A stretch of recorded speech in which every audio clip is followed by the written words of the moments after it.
Good evening, everybody, and welcome to another Tuesday edition of the Gaming After Dark podcast. I'm your host, Mr. Boom Kaboom. It's Noof Nukem. I am in the room. I am live. I am fit to be lit. I am ready to go. I've got my amazing co-host with me, and I've got a stack panel tonight. It's not a huge panel, but I've got a couple of the best in the biz. You guys know them pretty well, but let's first of all, I'll let people know that Titan Drago has been kind of busy tonight. He may or may not be here. So just keep your eyes peeled. He may be in the chat, and he may show up here in the podcast itself tonight. So just to keep your eyes out there, guys. Titan may or may not be here. But anyway, I do have the one, the only, the man who is loud, proud, says it like he tells it. And he is here ready to go. And I'm pretty sure his alter ego is on standby as well. The one, the only, the middle-aged game guy. Yes, well, good evening, Noof, chat, Pong Soul, and Mr Boomstick XL. That's right. The mag is here. I am excited. I'm ready to talk. I got a lot of things to say. Tony Baloney's got a lot of things to say tonight. And you know what? I don't care what Titan Drago's up to tonight because we're here. Fraud. Anyways, guys, we have ourselves a wonderful show tonight, all joking aside. So anyways, let's get right into it. Yeah, just like the tournament on the weekend. He doesn't show up when we need him. I'm going to be on him all night. I was probably the guy who didn't show up when we needed him, but I'm going to talk about that in a second. Let's get over to the amazing guest tonight, and I'll start off with our last-minute addition, a guy who I've been wanting to get on this podcast for a while. He's turned into quite the podcast superstar over the last couple of weeks. He's been doing the rounds. He tells it like it is. He's just a straightforward guy. We got to love him, guys. Give it up for the one, the only Pong Soul, and don't worry, I won't be doing camera all night. Just wanted to show you my cool swag, rocking that Halo Infinite shirt and a nice Xbox hat here, guys, because I be supporting. But anyway, Pong Soul, how are you, my brother? I am doing fantastic, Noof. Obviously, appreciate the last-minute invite, driving home, and all of a sudden I look down, I've got Noof in my DMs asking me to come on, and couldn't be happier, man. This is one of the shows I've been waiting to get on. You guys are my guys, man. I've been around in your chat for a long time and been looking forward to this moment for ever. So, and of course, I mean, I get to be on another show with Mr. Boomstick. Like I was telling you backstage, I've talked to him more in the past couple of days than I have my wife. So this is a great time, man. Gaming After Dark is awesome. Chat, love you all. Thanks for all coming out again tonight. But yeah, let's get in these topics, man. And I think we know that Titan's playing Smite right now. So let's that's probably all it is. Absolutely. And we've got the one, the only, the busiest man in podcasting, the most prepared dude I know. He is my brother from another mother. He is always a straightforward shooter. He's one of the most unbiased podcasters going. He is my friend. He's my colleague. He's a good dude, and I'm always happy to have him on this show. It is the one, the only, Mr. Boomstick XL. Well, thanks so much for having me. This is a very exciting time. Very divisive.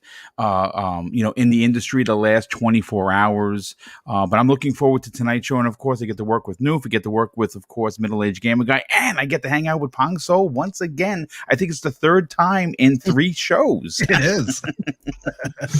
Wow, you guys are getting really acquainted there.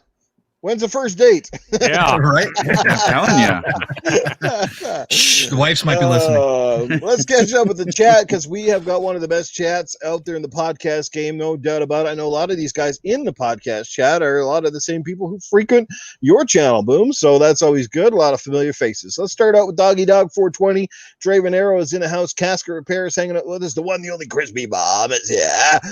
We got Casket Repair, Custodes X, Joe Dunmore, General Spartan. Look, Pong Soul is here. Wow, what a coincidence. Weird. My good buddy Ryan Galloway. What's going on, Ryan? Good to see you here, brother. Joe Dunmore. Yes, you got to say it with emphasis. Joe Dunmore, kind of the way Tony Baloney always says it. Spider-Man 356 is always swinging in here. Our Rob, what's going on? Crispy Rambo, like the name. Iceman LMH, what's going on?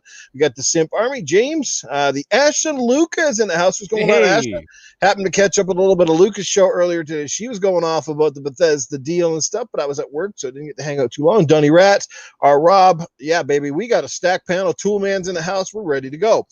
All right, so just before we get into all the juicy topics of the evening, if you guys aren't aware, been living under a rock, there was a little Halo tournament last weekend. It's still ongoing, as a matter of fact.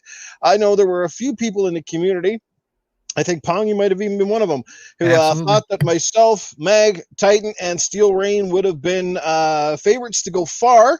But I will wholeheartedly admit to you guys, I totally underestimated Mr. Boomstick's team. I will say that right up front. I didn't know how Boomstick would play because I never played Halo with him before. So he was the dark horse. But boy, let me tell you, Mr. Bad Bit was the shit.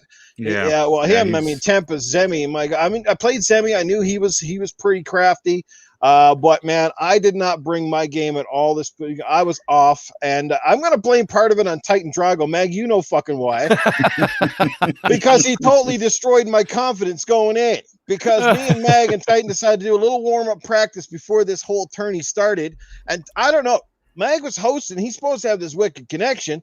But fucking Titan had the worst ass host fucking connection I've ever seen. Because, Mag, you tell him. There was one match we played on Halo 2. Titan legitimately went 25 kills. Guess how many me and Mag had? 2 each. Yeah. We It was couldn't kill the unbelievable. man. We couldn't touch him. I couldn't threw touch everything at him. Guns, grenades, bombs, missiles. I know. anything but At an one airstrike. point, I threw a kitchen sink and a fucking toilet at him and still didn't kill him. And he was going and he he's was still running laughing around. with a typical sadistic Titan laugh. And he's just killing us all. It was crazy. And then we played a few other maps and it was the same thing. And it was like, I played Titan before and he's good. Don't get me wrong. I'm not taking away from Titan's talent. But my God, he was on some other level and I couldn't figure it out. And it threw me off and I was pissing me off because I'm like, I am not shit at this. What the fuck is going on? I just could not kill the guy. It was like I hit him every time, but it was like I couldn't finish him. Of course, once he got the power weapons, it was game over because it was like he got the sword and it was like, dead, dead. And then he even picked up my, when we did the Halo 4 map, he picked up my, what do you call them? Those, the drops, and he picked up the saw. And then after I killed him with the saw, because that's when I finally started to kill him, it took the saw to actually drop him. He got it from me. And then he took me to school. It was hilarious. So he kind of ruined my confidence, set us up for failure off the get-go. Maybe it made him overconfident. But anyway, Steel Rain played we all played good. I think everybody played good. But it was a fun tournament. That's what it's all about.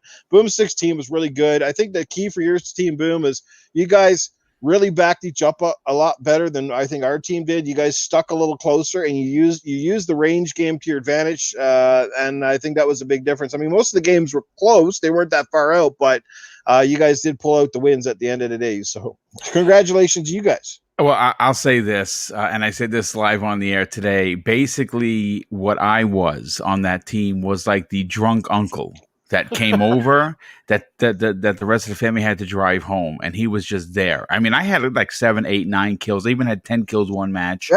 But first of all, I'm gonna be honest with you. I loved playing with everyone. I thought that was what we were all there for, was the importance, right? Yes. We were there to celebrate a fallen brother. We were there to basically, go through the motion of getting this prize money to the family of our very good friend, and it was really just a lot of fun. I'm going to be honest with you. I really did not like the maps that we played on. I hated that we played so much Halo CE. I really don't understand why we kept playing Halo Championship. I mean, listen, folks. I mean, I haven't played. I mean, listen. I used to train. It was random. I used to train with my brother Neo Mental in Halo. Like, we used to actually train. So we played like we were demons in Halo. But again, we were there for fun. We had fun, but I gotta tell you, Joe, Mr. Badbit, when you see him on Twitter poking fun at Luke Lore and saying that he's been carrying him, I think there might be some truth to this now, folks. Yeah. No, but I mean, it was all random. So they got a big shout out to Fork Boy, the Gaming Beyond the Box community guys, everybody involved. They did amazing work. Having to speak with him the night before all this went down, and he was walking me through how to get the stream. stream, which by the way, I had trouble with that morning with that too. So that was pissing me off. I was ready to pitch my laptop. My laptop was chugging. My internet connection wasn't that good. Then the whole thing was complicated and was stupid, and I couldn't get it to run right. So of course that's why we handed off all the video and the hosting to you guys. So that pissed me off. So I wasn't in a great mood by the time we rolled the actual game. But like I said, it was for fun. It was all again in memory of iDizzy, and I saw the what is it, the what do you call that fundraiser thing that they do, the GoFundMe, and it looks like they destroyed their target goals. It's fantastic, and that's what it's all about, man. We all had a good time.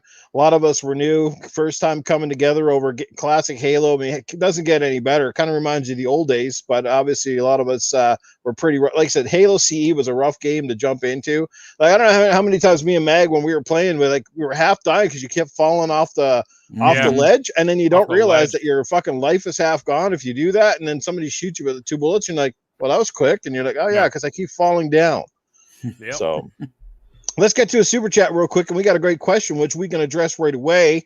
But anyway, it was a lot of fun, boys, and Boomstick's team and then move on. So I think, like I said, they'll probably update you on that before the end of the show. Iceman LMH, my good buddy Ice, he drops $4.99 in the super chat. Hey, do you guys think if Sony made this deal, would the media be pissed? Always, let's go. I'm referring to the Bethesda acquisition, which was official today. That's our first topic. And let's start it with Iceman's question. Who wants to take the floor on this one? Mag, do you want to have at it? Do you think things would be highlighted or amplified if this was on the other foot on this one? Not in the same way.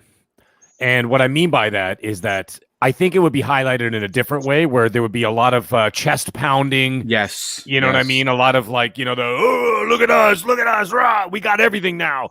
And there'd be a lot of that. And there'd be a lot of articles called Sony Dominance Begins Now, this and that. You know what I'm saying? Like that kind of stuff. Whereas, we've done this in the last month or so, actually several months now, that since we first heard about this in September. I got to say that the way that I see this is that the same thing happened when Rise of the Tomb Raider was announced as an Xbox exclusive, and they didn't say how long or whatever else. And before they could even get off the stage, they already had people going, well, when is it coming to PlayStation 4? Right? Yeah. And so this is the same thing. It is exactly the same thing. Now it's just change the name. Instead of Rise of the Tomb Raider, now it's Bethesda, ZeniMax. It's all their games. They're like, well, when are they coming to PlayStation? And even Jim Ryan himself said something about it. I think it was back in October or November. He was like, well, we're wondering the same thing. And I'm like, Jesus Christ. Like, when do you guys ever give it a rest? Like, when something comes out on Disney Plus, the Netflix people aren't sitting there going, well, when is it coming to Netflix? Mm-hmm. You know what I'm saying? And it's that double standard. I mean, we've said it 1,000 times in the last week already. Everybody's been saying it. We've been saying it on Twitter, on podcasts and everything. That's double standard. And there is an absolute double standard. And it seems to me that there could be many reasons for this. The one thing is that the two Japanese companies, you got Nintendo and Sony, seem to get away with whatever the hell they want. I don't know why. I don't know what it is, but they seem to get away with it. You've got an American company like Microsoft. Maybe people don't like, I mean, there is that, there is that disdain, the global disdain, like certain countries and stuff. They don't like Americans, right? They don't like American companies. They don't like that. They don't want to deal with it. So maybe there's a little bit of that, like on a, in a maybe some foreign markets, that kind of thing. I don't know what it is. Or maybe it's because Microsoft is so huge that the target on their back is way bigger. Now, I want to take another example. Look at, I don't care what anybody says, okay? Tom Brady is the greatest quarterback to ever play in the NFL, period. Bar none, you cannot argue it. But who's the most hated quarterback in the NFL? Tom Brady. Yeah. Right? What's the reason for it? Is because when you're on top, everybody is trying to take you down a peg, right? And I'm not saying that Xbox is on top. They certainly are not. I mean, it's still Sony and Nintendo still run the show. And Steam, of course. And then you've got Xbox somewhere, down in about the third or fourth place, somewhere around there. If you're looking at engagement and numbers and sales and all that kind of stuff, Microsoft's not doing bad, mind you. But Meg, who has $2 trillion? Well, exactly. Well, there you go. That's a great point. So that's what I'm getting at. So like I'm saying, Xbox is not there, but Microsoft is there. And because Microsoft is at the top, Okay, there's only very few companies that can even remotely come close to them.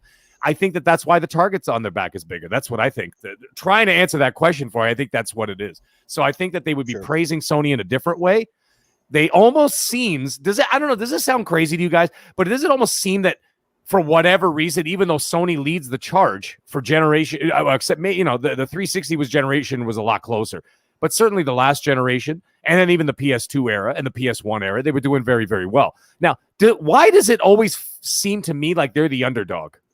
Like, it almost seems like the media always trying to treat them like the underdog, always trying to push them up to the top like they're losing, but they not.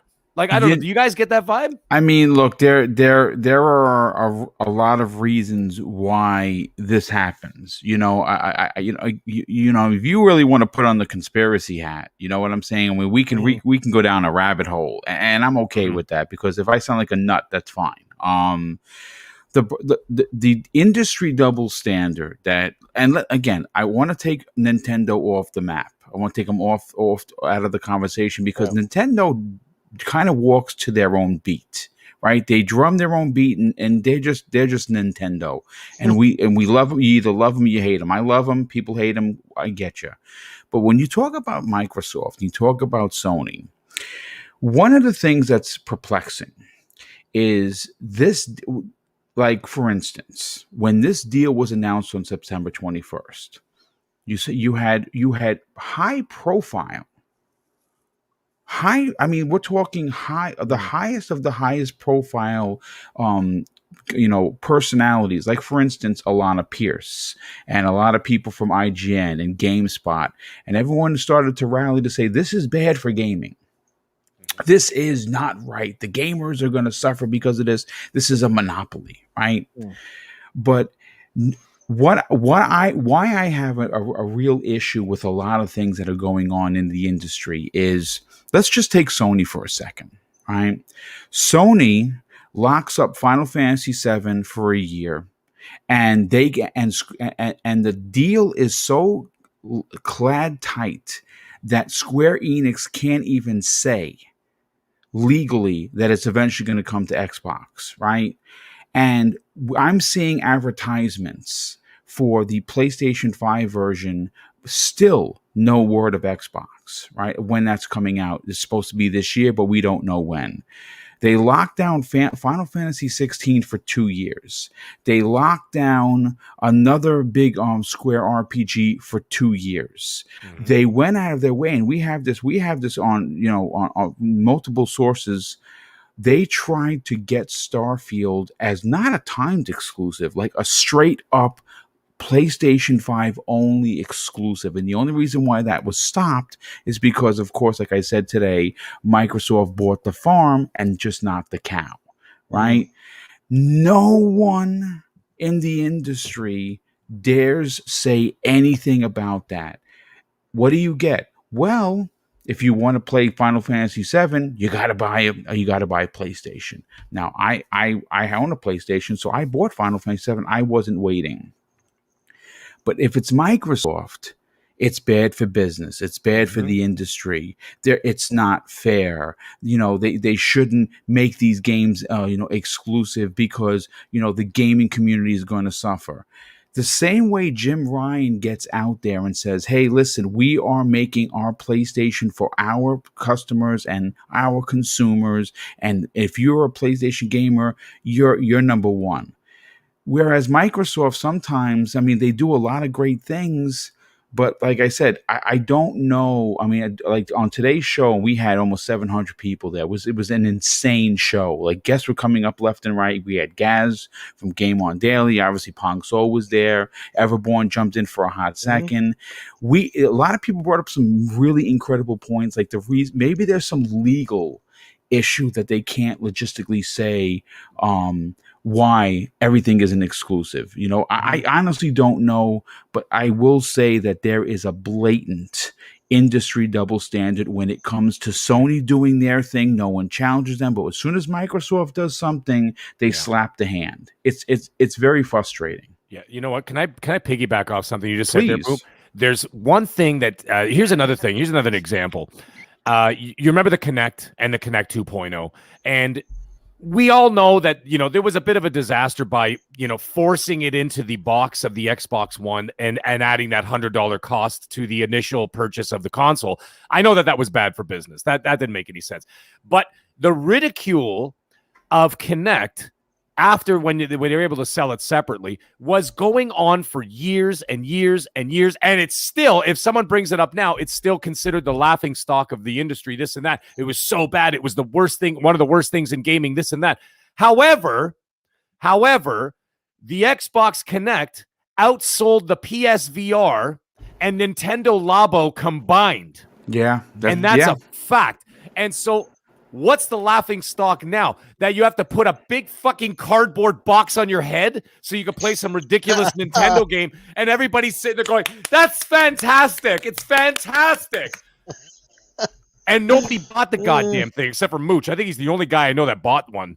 And that was about it. I mean, you sneeze on it, and then the thing gets soggy and you're done, right? So anyway, the point is, you had that and you had the PSVR. I'm not shitting on the PSVR because from what I understand, I never got it because I got the Oculus Quest 2, so I'm happy with that. But anyways, the point is, the Kinect outsold both of them combined. Yeah. But why is that considered the laughing stock of the industry? Not some. Did you ever watch the videos of the guys with the Labo on? It's pretty ridiculous. Utterly ridiculous. Yeah. And you're telling me that's not the laughing stock of the video game industry, but the Kinect was, which was, by the way, the same technology that we're using today. Hey, Alexa, I need a recipe for pancakes.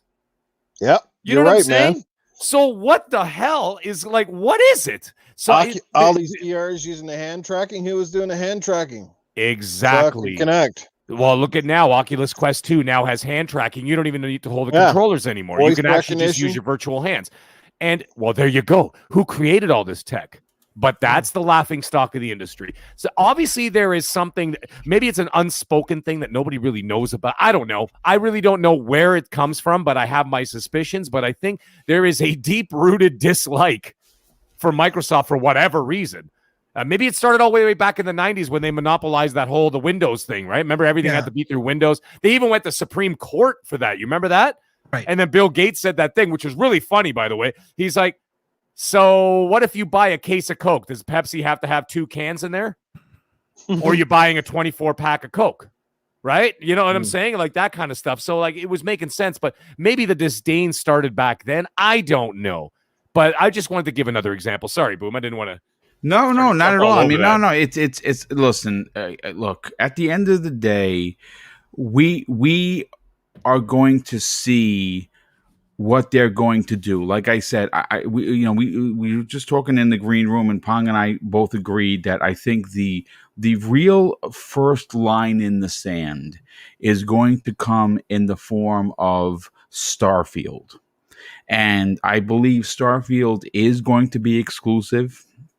I think it's going to come out this fall for the holiday. I think you're going to see Microsoft really step up the push for Xbox Game Pass.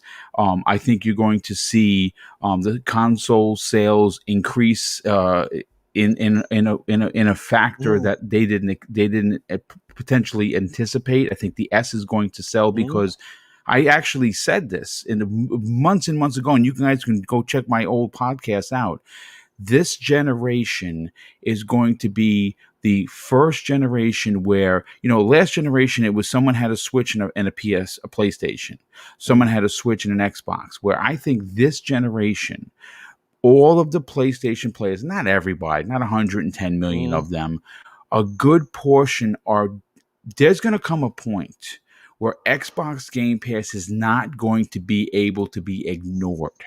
And what that is going to do is get people to buy the console. And I think that if they see a rise in sales in consoles, and of course that is going to then work its way into Xbox Game Pass subscriptions, that actually might be the factor that you start to see, well, wait a second, hold on. If we keep some of these games exclusive, especially some of the big ones, we're going to get money. We're going to get more people invested into the ecosystem. We're going to get people to buy the console. So I think that even though they didn't say that, and they were very vague in that Xbox Wire article, I think that Starfield might be like that small test to basically see how cold or hot the water is. Yeah. Mm-hmm. Yeah. So really, this is a deep, dark hole, right? This is a swamp that's been put together over time. And I just to jump off a little bit of what Mag said, I think that there's a few different things you can point to when we talk about the biased or perceived bias that we hear. And, obviously we've read and we've heard out of a lot of media outlets, right? And I think Mag was spot on with some of it is leftover from the 90s when Microsoft was the big bad bully. Yeah. And that is part of the deal of why a lot of people, some of these people were kids growing up with parents. And I had parents who talked about Microsoft and were like, oh God, Microsoft is doing this, blah, blah, blah. They heard a lot of this stuff or they saw it in the news. And I think some of that is still left over. When people think about Microsoft, it still has a taint to it, right? And so I think that's part of it. Another part of it is that journalism is no longer about being unbiased. Journalism now is about clickbait. Yes. Journalism is now about making the sensationalism out of every single story, no matter what it is.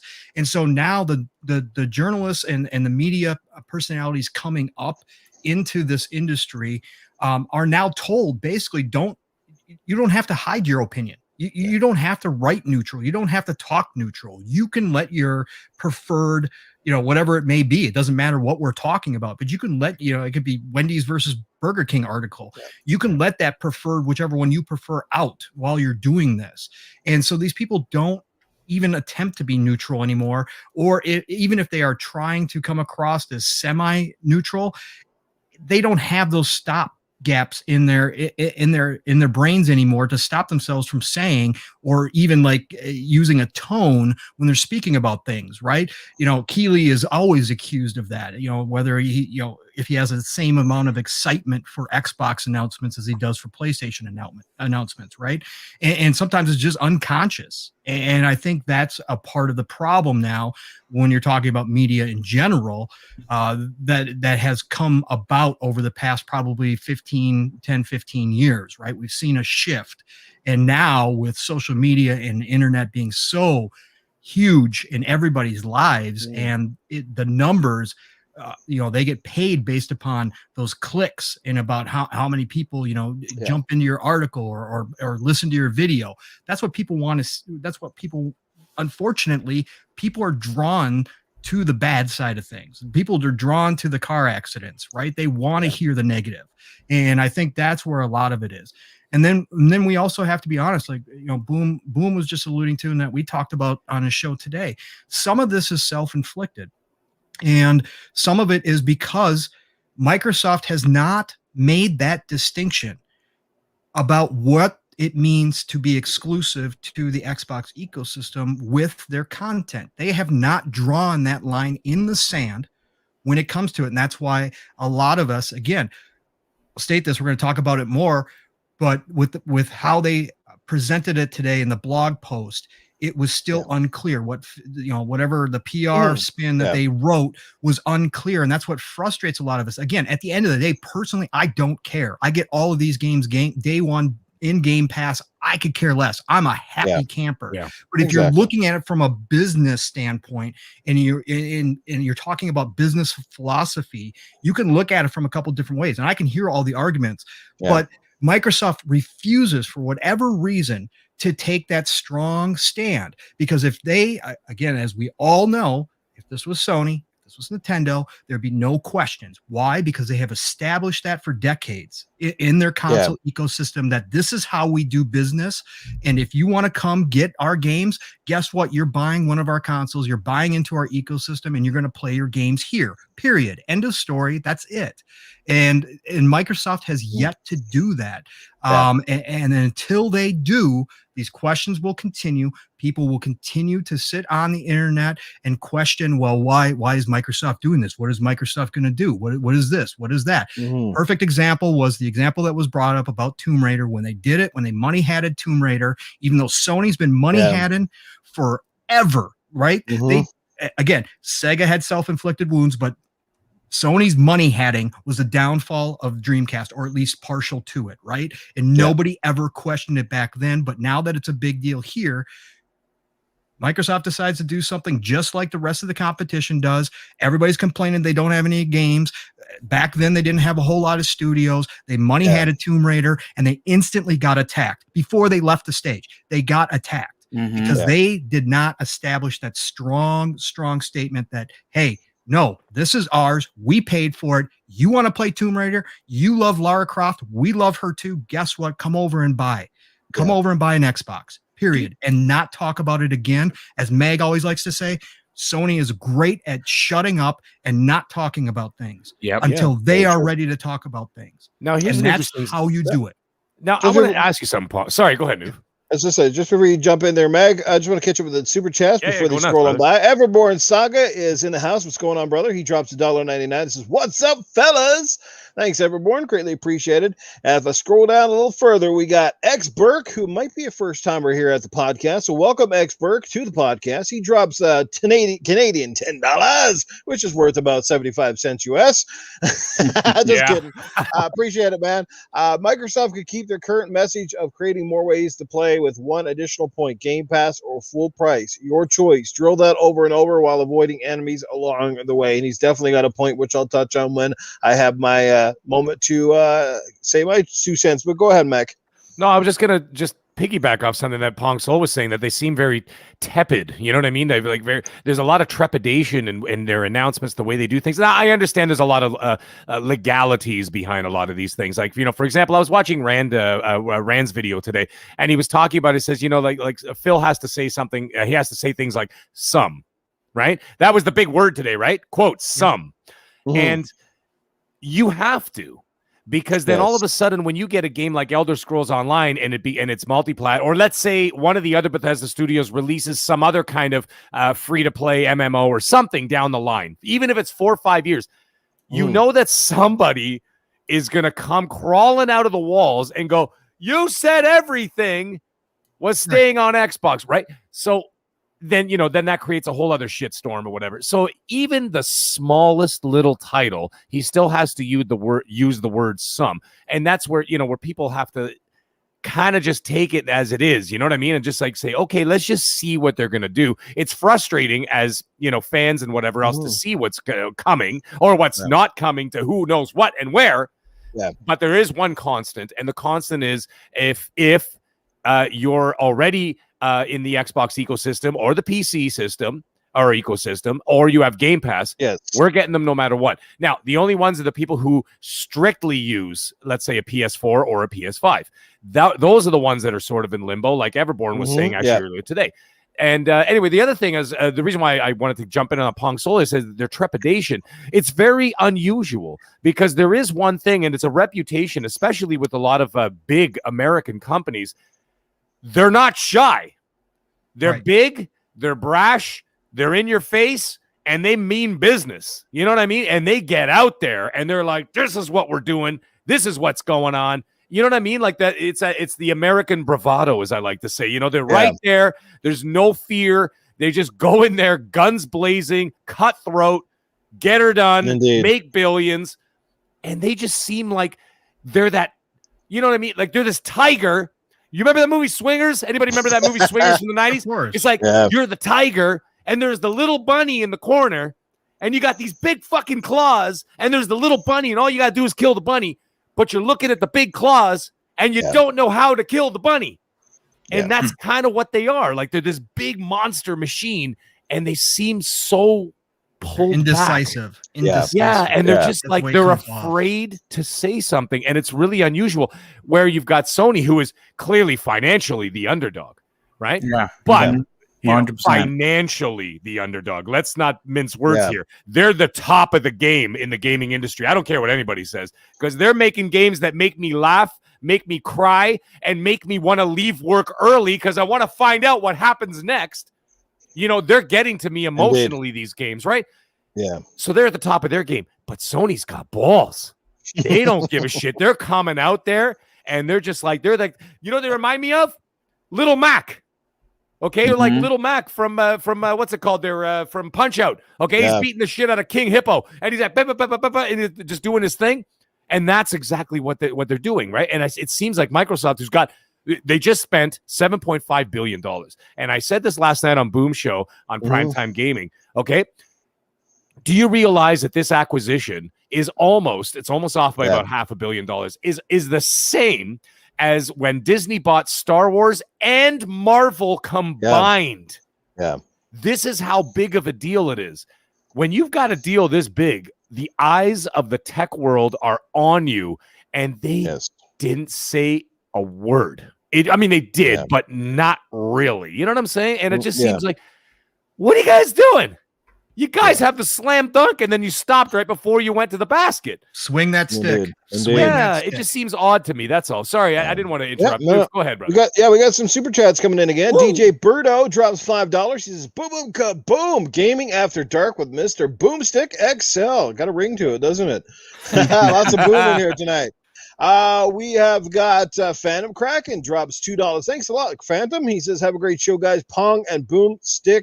Fantastic. So lots of love and support for Pong and Boom in here. Good Definitely to see appreciate guys. that. Beautiful. Yes. Titan Drago is up in the room. I can see him down there. He's his heels. We got Kid Creed in here. What's going on? Mojo Blues is in the house. What's going on, guys? Greatly appreciate you being here. X Burke. We got Sig Larson. What's going on? We got Failed Pyromancers in the house. What's going on, Failed? Caitlin dropping by to say hello. John B. Blue Moon FC. We got Gonzo Fisticuffs. I like that name. I love that name. I actually told him that in the chat too. Terrence Tate, Gonzo Fisticuffs. Love that name. That's crazy shit, boys. Good stuff. Anyway, my 2 cents, and I'll try to make this quick as we're heading into the halfway point of the show. Man, when you get a big topic, man, everybody can just talk on this one. Infinite is in the house. What's going on, Infinite? He drops $4.99, and this just looks like Boom is a new show, everyone. Tune in Tuesday, 10 Eastern on News Channel. Guests will occasionally include Titan Drago and Noob. And what the hell am I? What the hell am I, Infinite? I didn't hear my name in there. You better put some more color in that chat. There you go. Tony Baloney will have to run off. He's already ready now. He's ready to go. Kruma, what's going on? Sean Carpenter, much love. Thank you, sir. Appreciate it. Like, here's the deal, guys. Here's the deal. This is huge for Microsoft. I'm glad it's finally official, and hopefully we can kind of just put this one behind us so we don't need to keep kicking the dead horse, so to speak. It is what it is. Xbox fans are just kind of relieved it's over with. Look, here's the deal. If the ecosystem the way it is for Xbox didn't exist the way it does, and largely they're based on services as opposed to hardware and platform, right? They want to get you into the ecosystem where it's on phone, it's on PC, it's through the Xbox, and they're largely putting their eggs in the Game Pass basket, which right now looks amazing, and it is largely working. They're getting subscribers hand over fist, and why not? When you got some of the biggest, brightest, and best games from the best developers, you've even brought EA into this equation.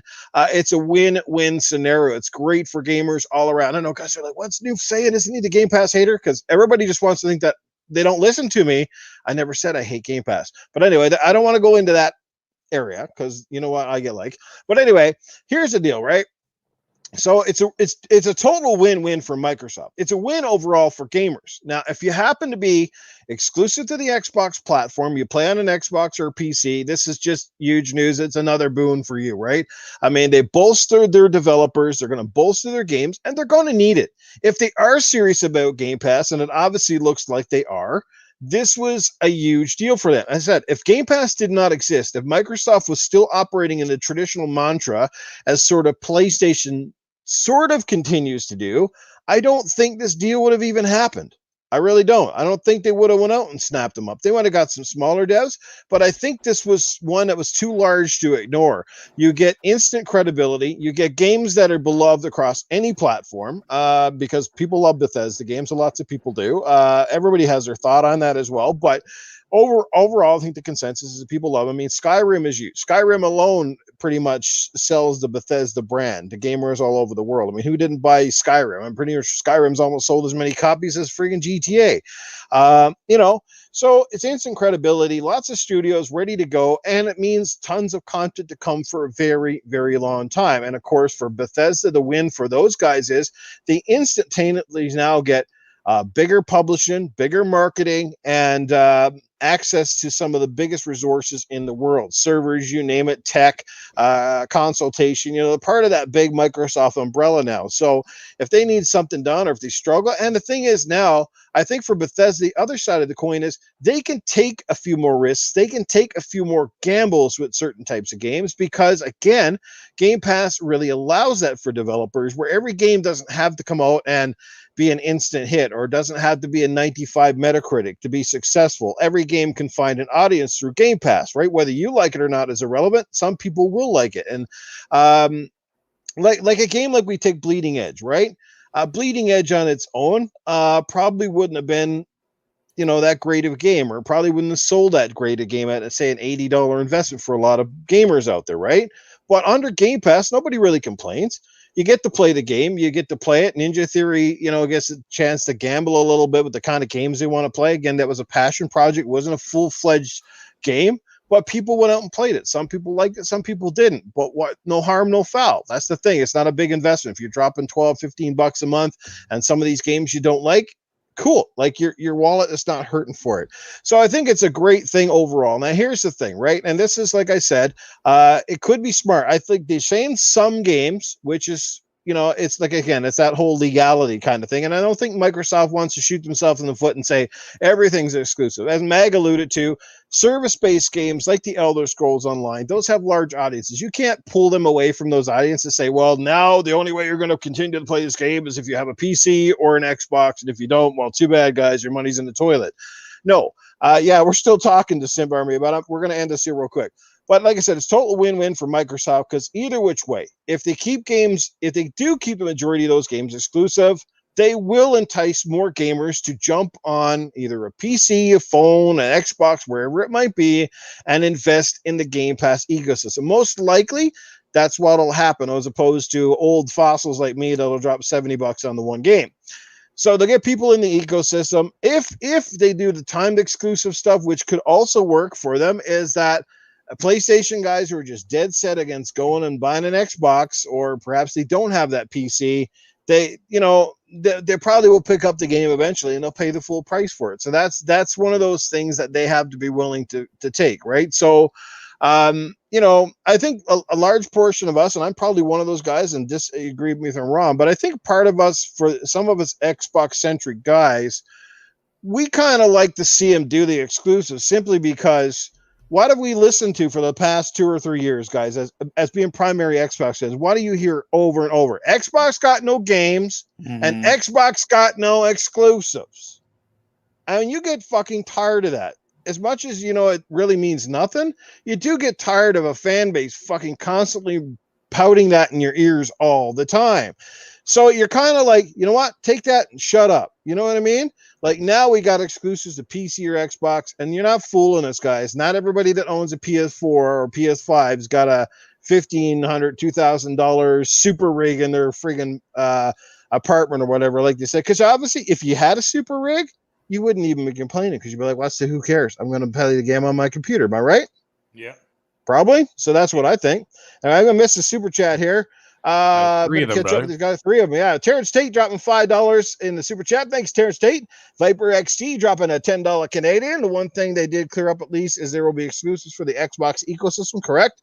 Now PlayStation owners will be wondering which games they will or will not be or get to play, which SX owners get it all. Absolutely. So that's the thing. If you are in the Xbox ecosystem, you can go to bed happy tonight. Gaming differently with Cerebral Brawl. He drops $5. Since I didn't hear my greeting, I like see my name on the screen. Oh, and tell Pong I said hi. He has me blocked. Pong. Good stuff.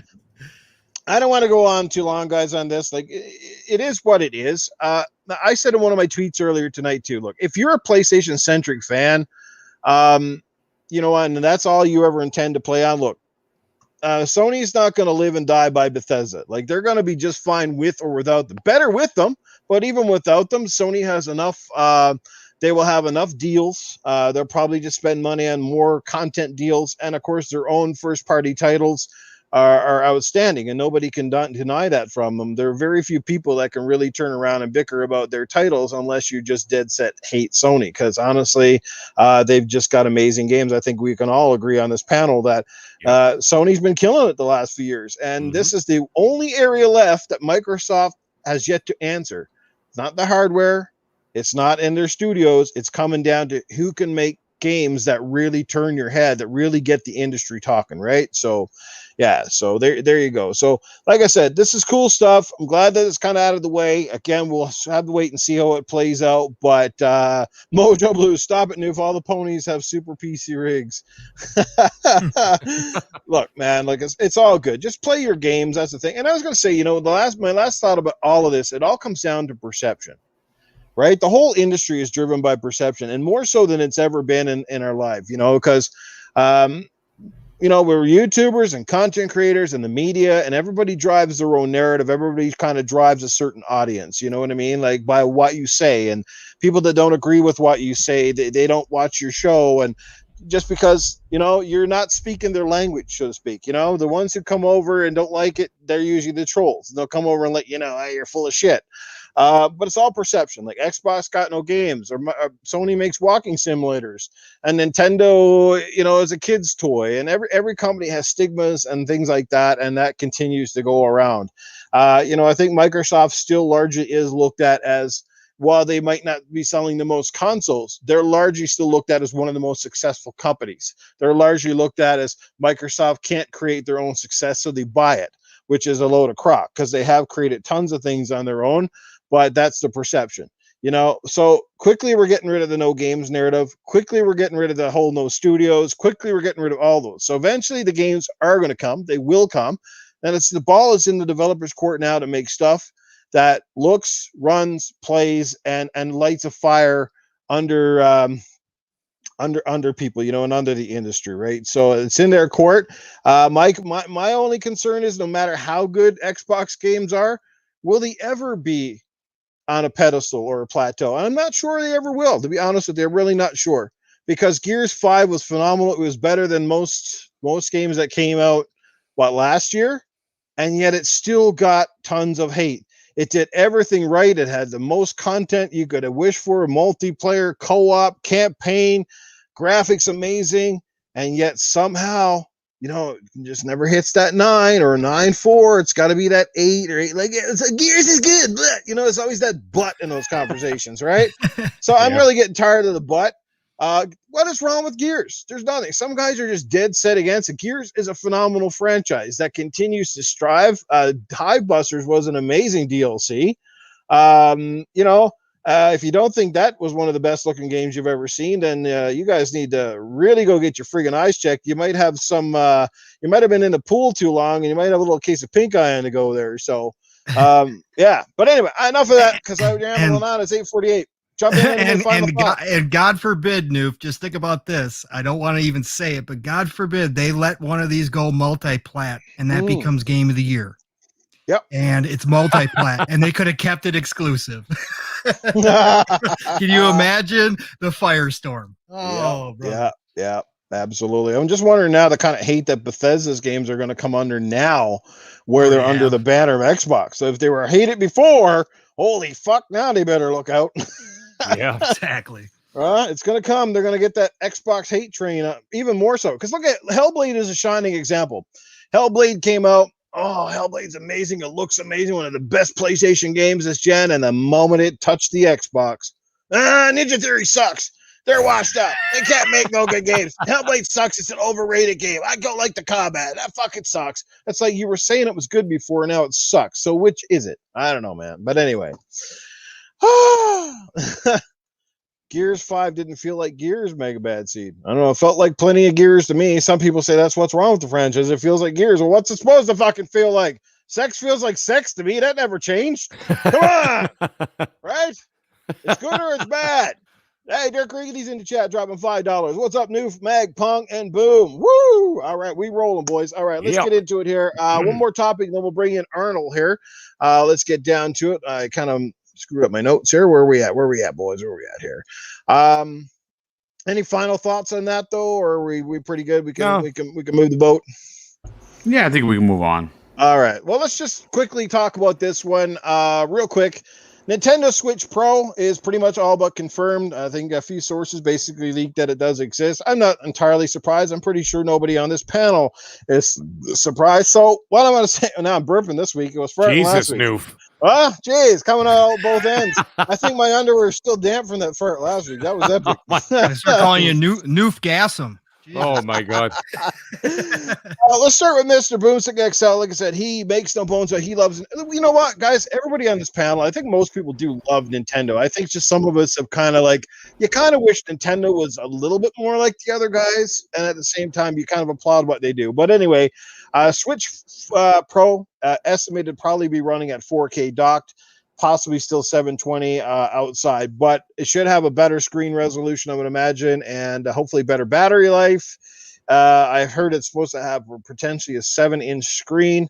So, Boom, what do you think about a Switch 4 Pro? Is it something you would buy? What would you like to see out of it? That sort of thing. And do you think, because obviously Nintendo's afraid that they're going to lose momentums, and that's when they always bring one of these things out, right?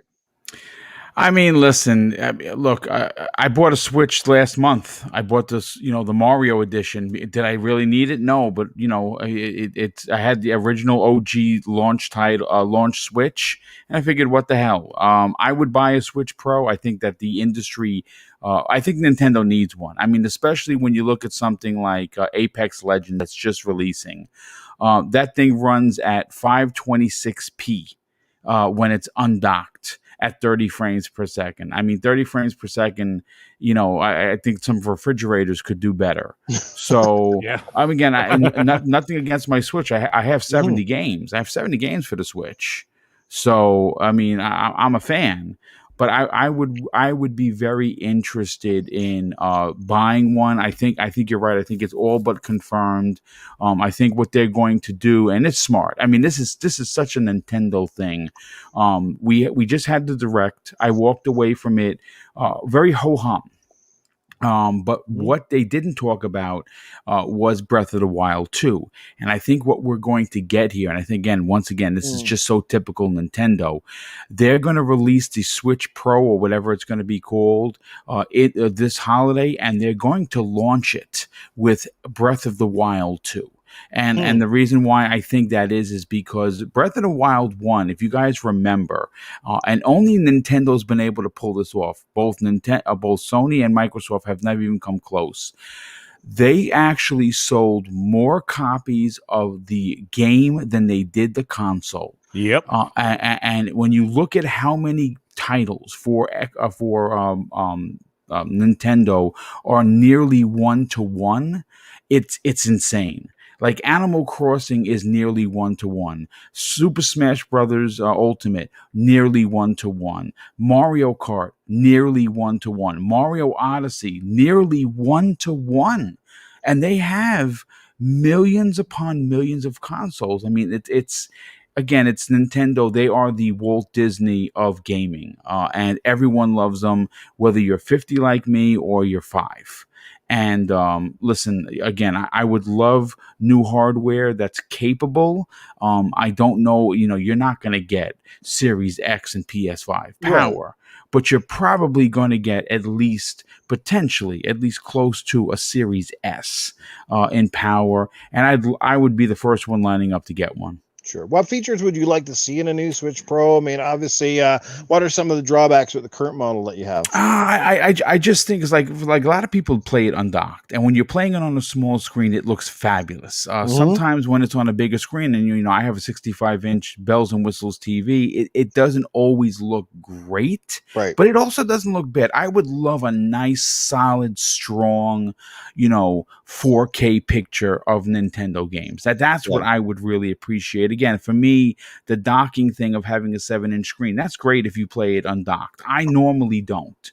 But I will say that when I was addicted to playing Zelda, even when I was waiting for my wife for her to come out of work, I'd get there early just so I could play. It would have been much better on a bigger screen. So a 7-inch OLED, which is what the rumor is. It's a Samsung OLED screen, supposedly. That would be kind of dope. I got to be honest with you. But also, with these advancements, you're not going to get a $300 Switch to Pro. You're probably going to be paying at least 400 beans for this thing, I would imagine. Maybe even a couple of ducats more. Yeah, it's amazing. The Switch has been out all this time, and it hasn't actually had an official price drop yet. Am I correct? Yeah. Yeah. No, it has not. Wow, that's insane. Ever since 2017. I think the only one that, it's not really a price drop. The only one that's cheaper is the Switch Lite. Yeah, but the basic model hasn't gone down even $50 yet. Either have their games. And this is one of those things we talked about earlier, how Nintendo gets away with shit that nobody else would get away with. It to be and it's because they managed to sell no matter what. Let's get Pong Soul's opinion on this. Pong, how about you, man? Like, have you been rocking a Switch at all? Don't care for it? What would you like to see out of a new model? No, I decided long ago that just Nintendo doesn't interest me anymore. But here's what I will say. I respect the hell out of the hustle, right? There is no way you can't look at Nintendo and appreciate the rabid fan base that they have developed and they continue to cultivate all these years later, right? As Meg so eloquently put it, it's one of the only fan bases that you could sell $100 piece of cardboard to put on your head and call it groundbreaking, right? It's incredible. It truly is. I respect that hustle. I really do. They are swimming in their own pond. They have nothing to worry about. They are the only they are the only one out of the big three who are making money on everything that they put out. Everything they put out is profit. From the consoles to the games to the accessories, it does not matter. They are making hand over fist. So always, it's funny to me that every other fan base demands the best out of their companies. And we go back and forth and complain about Sony doing this or Microsoft not doing this, whatever the case may be. But Nintendo continues to stay on course and their fan base does not blink an eye. Yeah. They will buy old games that are 10 years old and they repackage them and say, we're going to put them out there for a limited time. So you better hurry up and come grab it for $60. Okay. Yeah. And they sell out, right? It's truly a masterclass in marketing, and what they've done is genius. So there always comes a time and point where Nintendo finally is forced to do something or knows that they have to take a baby step towards modern day stuff, and they do it in the smallest increment possible, and know they can get away with it, right? So they just updated their internet after 25 years, right? So their servers. I mean, again, this stuff is ridiculous to anybody else, to any other company, any other fans that heard this from their company, their favorite company, man, it would be outrage, but not Nintendo. Yeah. They get applauded. So I think this is the appropriate step. I think they realize, like Boom was talking about, as far as the docking goes, at not looking on big screens. I mean, not looking good on big screens. That's been a complaint that I've seen throughout the community. And obviously battery life. Those are your two big ones. And like Boom said, I think if you took a poll, and I'm sure they've done it many times, that most people do play the Switch undocked. And if you're going to have a handheld and you're going to have people traveling with this thing, whether it's, riding to work or whatever, you got to have battery life, man. Yeah. Period. I mean, we're back in like almost Game Gear level of battery life sometimes. So they've got to bring those. Yeah, they got to bring those two things up to date. And it'll make their fan base happy. And if what Boom says, and I'm in agreement with him with Breath of the Wild 2, I think this is almost going to be a stealth drop, because I think they still have the momentum. Their numbers are out of this world. They're astronomical right now, man. And I think if they really wanted to, they wouldn't have to put out a new Switch for another year and a half, 2 years. I think they could get by and continue to sell out. Absolutely. So I think, but they know for a fact that they have this golden chest sitting there, and they can turn the key anytime, and the coffers are just going to fill up all over again. And I think they're going to do this. I think they're going to almost do a stealth drop if all the rumors are true, and they're going to start producing in June or July. Have, let's say probably 3-4 million, because they are using even an older OLED display from Samsung. Samsung has an excess of these displays, so they're getting them on the cheap. So if they can get like 3-4 million by holiday, drop Breath of the Wild 2 in a package deal. Good luck finding them, Nintendo fans. Good luck. I mean, you think the scalpers were bad for Series X and PS5?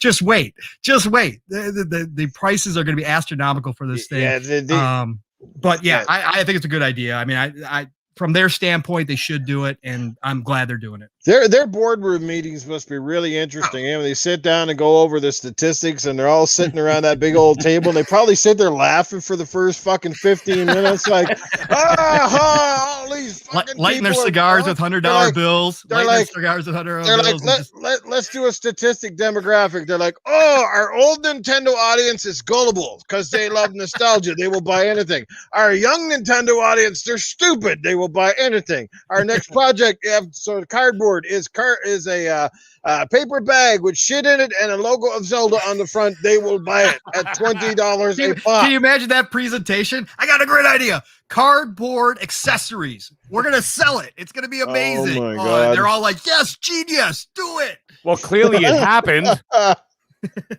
Fucking happened. Like that's just amazing how that idea ever fucking got passed. I mean, it's one thing to pass that idea. Okay, that's one thing. But you see the prices of that shit? Yeah. Very expensive. I was like, what the hell? Like, I can buy a box from my local store. I can get a box for free and cut it up and play with the kids. Like, oh, man. But anyway, Meg, how about yourself, man? Would you buy a 4K Switch? What would you like to see out of it? That's there you go. I just answered your question. No. And it's not for nefarious reasons, guys. That's just for dramatic purposes. But let's just get serious for a second here. You know what? I'm glad they're doing it. Okay, because then, the Nintendo crowd does deserve a little bit something better than what they've already gotten. And, there's so many things I want to say here, but I'm going to try and sum it up quick here. Pong Soul said it best here when he's saying, good luck getting one. So I'm not even going to attempt it, okay, because you're not going to get it for a year. And it's going to be Scalper City all over again. And they're going to charge $1,000 for this thing and everything else, and blah, blah, blah, blah. It's going to be worse than the PlayStation. Oh, for 100%. It's 100% going to be worse. And you know why it's going to be worse? Because the parents and the kids.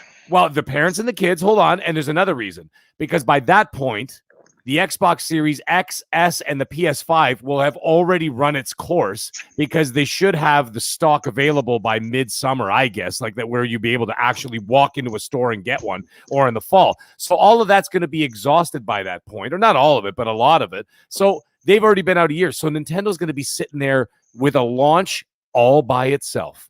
They will not be competing with anybody in terms of the new of a new console launch. Anyway, as for me, not interested, because I've already invested so much, almost a disturbing amount of money in this generation already, with between TVs and consoles and everything else, multiple consoles and everything else. Now the other thing is, who's got the time? Like, I was crying about this yesterday. Okay, who's got the time? I've got the PlayStation 5 games. I've got Oculus Quest 2 games that I play twice a week with some friends. I've got my Xbox. I've got at least 6 games on there, 7 games on there that I haven't even started yet. Game Pass is just starting to ramp up. And then the Microsoft's first party and Sony's first party are going to start cranking next fall. What time do you have that I would be able to have a Nintendo on top of all this? Like, I can't justify spending the money. That's all I'm saying. Is like, I can't justify. And in Canada, Noof, it's going to be $600. Oh, absolutely. It's going to be ridiculous. Which is ridiculous. By the way. Let me tell you something, Boom. You know that the PS5 games are $100 here? That's $100. $89.99 plus tax. And in Meg's neck of the woods, your tax is what, Meg? 13, 14, 15 freaking % to the dollar. Right. So it's 50%. Yeah, 5% in Alberta. Congratulations. Yeah, so it's $105. Excuse me. Well, no, it's about $102. So yeah, it's just over $100 for a PS5 game. Okay, so Oh, by the way, that's another thing. Speaking of which, I don't want to go off on a side tangent here, but when you want to talk about that Bethesda stuff going to PlayStation, who the fuck is going to buy $100 game on the PlayStation 5? I'm just talking about Canada, okay? Yeah. But even in the US, okay? Yeah, but dude, like, here's the thing, dude. Even here in the US, it's nearly $76. Right, $76 US, and your dollar is much mightier than ours, right? So that still works out to about 90 something Canadian, okay? So the point is, if you're going to pay from my end, okay, if you're going to pay $100 for a single game, let's just say for argument's sakes that Starfield is multiplat. Who's going to spend $100 to buy that one game when that will buy me 6 months of Game Pass? And now that's you know what? That's a great point, dude. So really, you know what I'm saying? And it's not like Starfield is the only game in Game Pass. There's 399 other games in there, right? Just Starfield just happens to be one of them. So anyway, that was a side tangent. But anyway, the point is, yeah, you're looking at like right now. I just checked it, by the way, while we were talking. The Nintendo Switch here in Canada, as we speak, with one game, which is that Mario Odyssey, is $500. This thing came out 3.5 fucking years ago. And it's still $500 for the Nintendo Switch and one lousy game. I'm not saying it's a lousy game. I meant like one game. But you know what I'm saying. Just a figure speech. But anyway, the point is, it's still $500. So now this Nintendo Switch Pro, whatever the hell they're going to call it, Nintendo Switch Plus, that's what I'm thinking they're going to call it. That's going to be $600 plus tax. So now you're looking at the same price as a PS5. It's going to be $700. Hell no. And I'm not going to buy something for $700 that I don't have time to play. I could always say, oh, you can get it for your kids. Why? My kids are actually playing Game Pass right now on their phones. My son is playing it on his phone. He's 8 years old, and he's got my wife's old phone from like whatever, a generation back, an older phone, an S9 or something. And he's playing Game Pass on his phone. Why would I spend $700 for him to pick up one Mario game, fiddle around for 10 minutes, and then it throws it on the couch and it sits there for 3 years before I sell it on Facebook Marketplace? So I'm not doing it. Anyways, congratulations to them. I wish them all the best, honestly. And I look forward to seeing, like, Breath of the Wild. I watch other people play it, but I just don't have time. So that's just the way I see it. Here's my quick gripes at Nintendo. The 4K. The 4K thing, okay, yes, they're going to do another one. Obviously, it's kind of long overdue. Like Boom said, they kind of do need to upgrade. I think you mentioned as well. You guys all have great points. A couple things. One, they're going to have to definitely put a bigger hard drive in. That was 32 gigs built into the console is absolutely ridiculous and laughable. Like, come on, guys. Second of all, the Nintendo, come on. I mean, at least do one thing in the next 5 years, and let's get your online up to somewhat, somewhat like the competitor. I can deal with the fact that your console is definitely not okay. That's not the problem so much. But come on, get your online together. There's no reason why in 2021 I can't just jump onto a Switch and send a game invite to one of my friends without needing some kind of a Pentagon security code and a fucking cell phone next to me with an app running the whole time. And no way to send a message. You literally got to phone a dude or get on Xbox Live and say, dude, you want to play a freaking, like, what? Like, Xbox Live in 2004 did it better than Nintendo. So, like to me, are these guys just completely, like, I don't think they're oblivious. Nintendo knows what's going on, but I just don't think they care. I think they're just fine rolling the way they are, and why not? Because they're making money hand over fist by selling you the same old games, by giving you the weaker hardware. It's just absolutely weird, and like I said, we love Nintendo. It's kind of the reason we're being hard on them, because we love them. I'd like to see Nintendo just like, one, go against the grain. You do it with the hardware without thinking twice. How about actually, you got studios. Can you not make a mature game, or is that against your policy that you guys can't make a game that doesn't appeal to 10 and 13-year-old kids?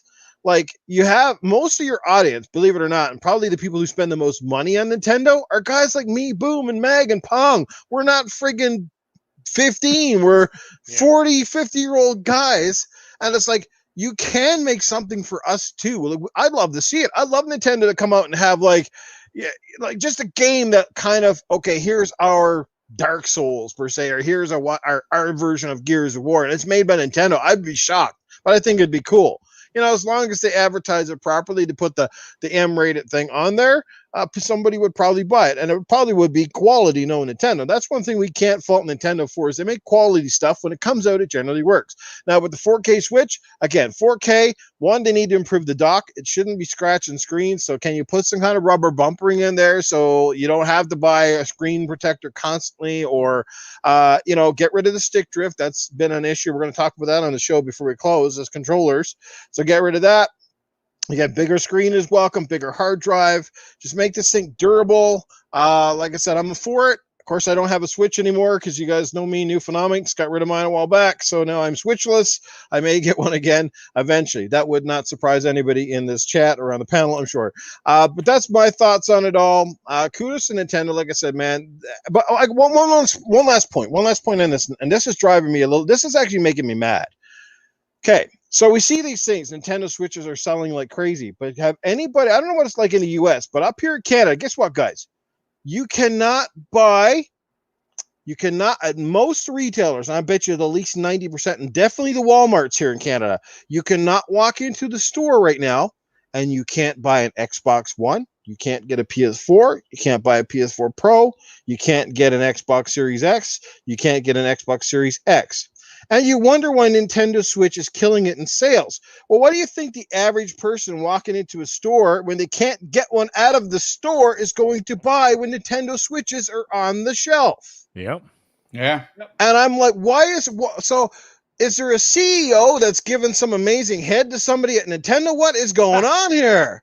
Because why are Switches being sold left, right, and center at Walmart still, and it's the number one selling console? God forbid. But you can't buy an Xbox or a PlayStation. So if you think the average parent is walking in, perhaps, and they go, well, there's no Xboxes here, Timmy. There's no PlayStations here, Timmy. Look, they got a Switch. Maybe they walk out with a Switch because it's there and she doesn't have to go home through the rigmarole and get her credit card out and buy a console online, or even try to wait and try to get a Series S or an X or a PS5 and go through the absolute crap that we still see today, 4 months after these consoles are released, and people are still struggling to get one. And you wonder why Nintendo Switch is killing it in sales. Well, I don't know what's going on, but I call bullshit. And Nintendo Switch needs to get out of the store too. If you can't sell the other ones, don't sell Nintendo. Am I right or am I wrong? It's stupid. No, I agree.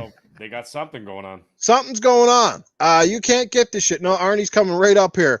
But that's my last thought. Okay, I'm not against them selling, but I just think it's unfair that Sony and Xbox are getting kicked to the curb.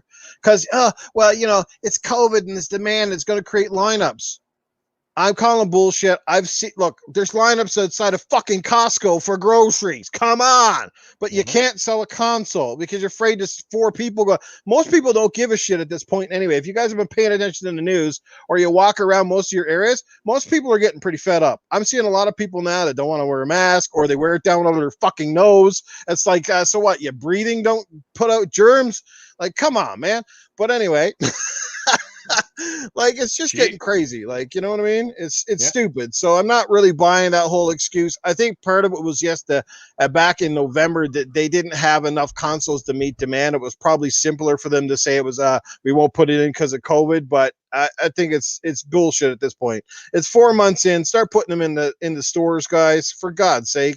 Nobody's going to run in and beat your door down unless you got about 400 consoles sitting there and someone goes, hey guys, Walmart's got 30 consoles sitting on a pallet. Go get it. Maybe, but hey, aren't we used to that with Black Friday shit? Put up a gate, put a security guard there. I don't care, but whatever. Let's catch up to a couple of amazing super chats here. I think I missed one or two, did I not? We got, Dirk Riggedy. He dropped his earlier. I think I read that one. We got one coming in from Wilbo Gaggins. Yay. $2. Love the show. Great panel. Thanks, Wilbo. And the doctor, once again. Yeah. Hey, he's dropping $5, but he has no butt jokes in there. Hey, panel, would you rather have sex with Angelina Jolie and Jennifer Lawrence at the same time, or have free games for 10 years? Anybody want to answer that one? That's a good one. Did he say free games for 10 years? Yeah, no, I was going to say, what's the famous tweet that's so famous? That dude put out a tweet that said, sex is temporary, but games are forever. Exactly. I'll take the games. Thank you. Yeah. I've had enough sex. I'm done. I was going to say, games will live on and be legends long after, but those two, well, especially Jangelina, she's probably dried up like a prune at this point. So, Jennifer Lawrence, on the other hand, yeah, I would take that, but giving up free games for 10 years? That's a toughie. That's a good question. I don't expect Boomstick to answer. Well, I mean, listen, I'll just take the games. I'll take the I'll games. take the games. Take the games. Yep. Oh man. Shout out, by the way, yesterday was International Women's Day. So shout out to all the amazing ladies in our community, guys. You keep it up. You're doing a great job. Screw the haters. Just keep on doing what you're doing. We love you. There's too many to mention here, but like I said, we saw Caitlin here in the chat earlier. Lady AF out there doing her thing. Lady Infamous, our good friend. Miss her dearly with Primal Eve, wish you could come back on. Mm-hmm. The list goes on, guys. Ash and Luca, of course. Luca was in here. Oh, yes, Luca was here. Luca was here earlier. Awesome. Good to see. So good stuff. So, way to go, girls. Keep it up. Don't let the guys tell you that you can't play games and kick ass. Hell, Luca's beaten some of the hardest games on the planet, and she does it in style. Yeah, she's got skills for days, dude. And, seriously. Legendary. Skills and patience. So shout out to her. Awesome stuff. All right, let's get to Ask Arnold because we're kind of running past time here. So anybody on the panel or in the chat have a question for Arnold? About going to keep it quick, couple questions only, and we'll get it in and out. Yeah. Arnold, I got a quick question for you. What's bigger, the Bethesda deal or your biceps? Come on, Meg. I can't believe that you come out here and ask me a question like that. I mean, the cost is my biceps. My biceps are worth $7 billion. I would insure them for that. I mean, I've made a career of fame on my biceps, and my biceps never let me down, unlike Fallout 76. There you go. He's right there on that. There's no doubt about that. Any more questions? Anyone got some stuff for Arnold? I have a question. Arnold, we have seen, some people question Phil Spencer on this deal, right? He didn't come right out and say. He was very vague in his commentary. If you were running Xbox, how would you have handled this? Would you have body slammed Sony and Jim Ryan?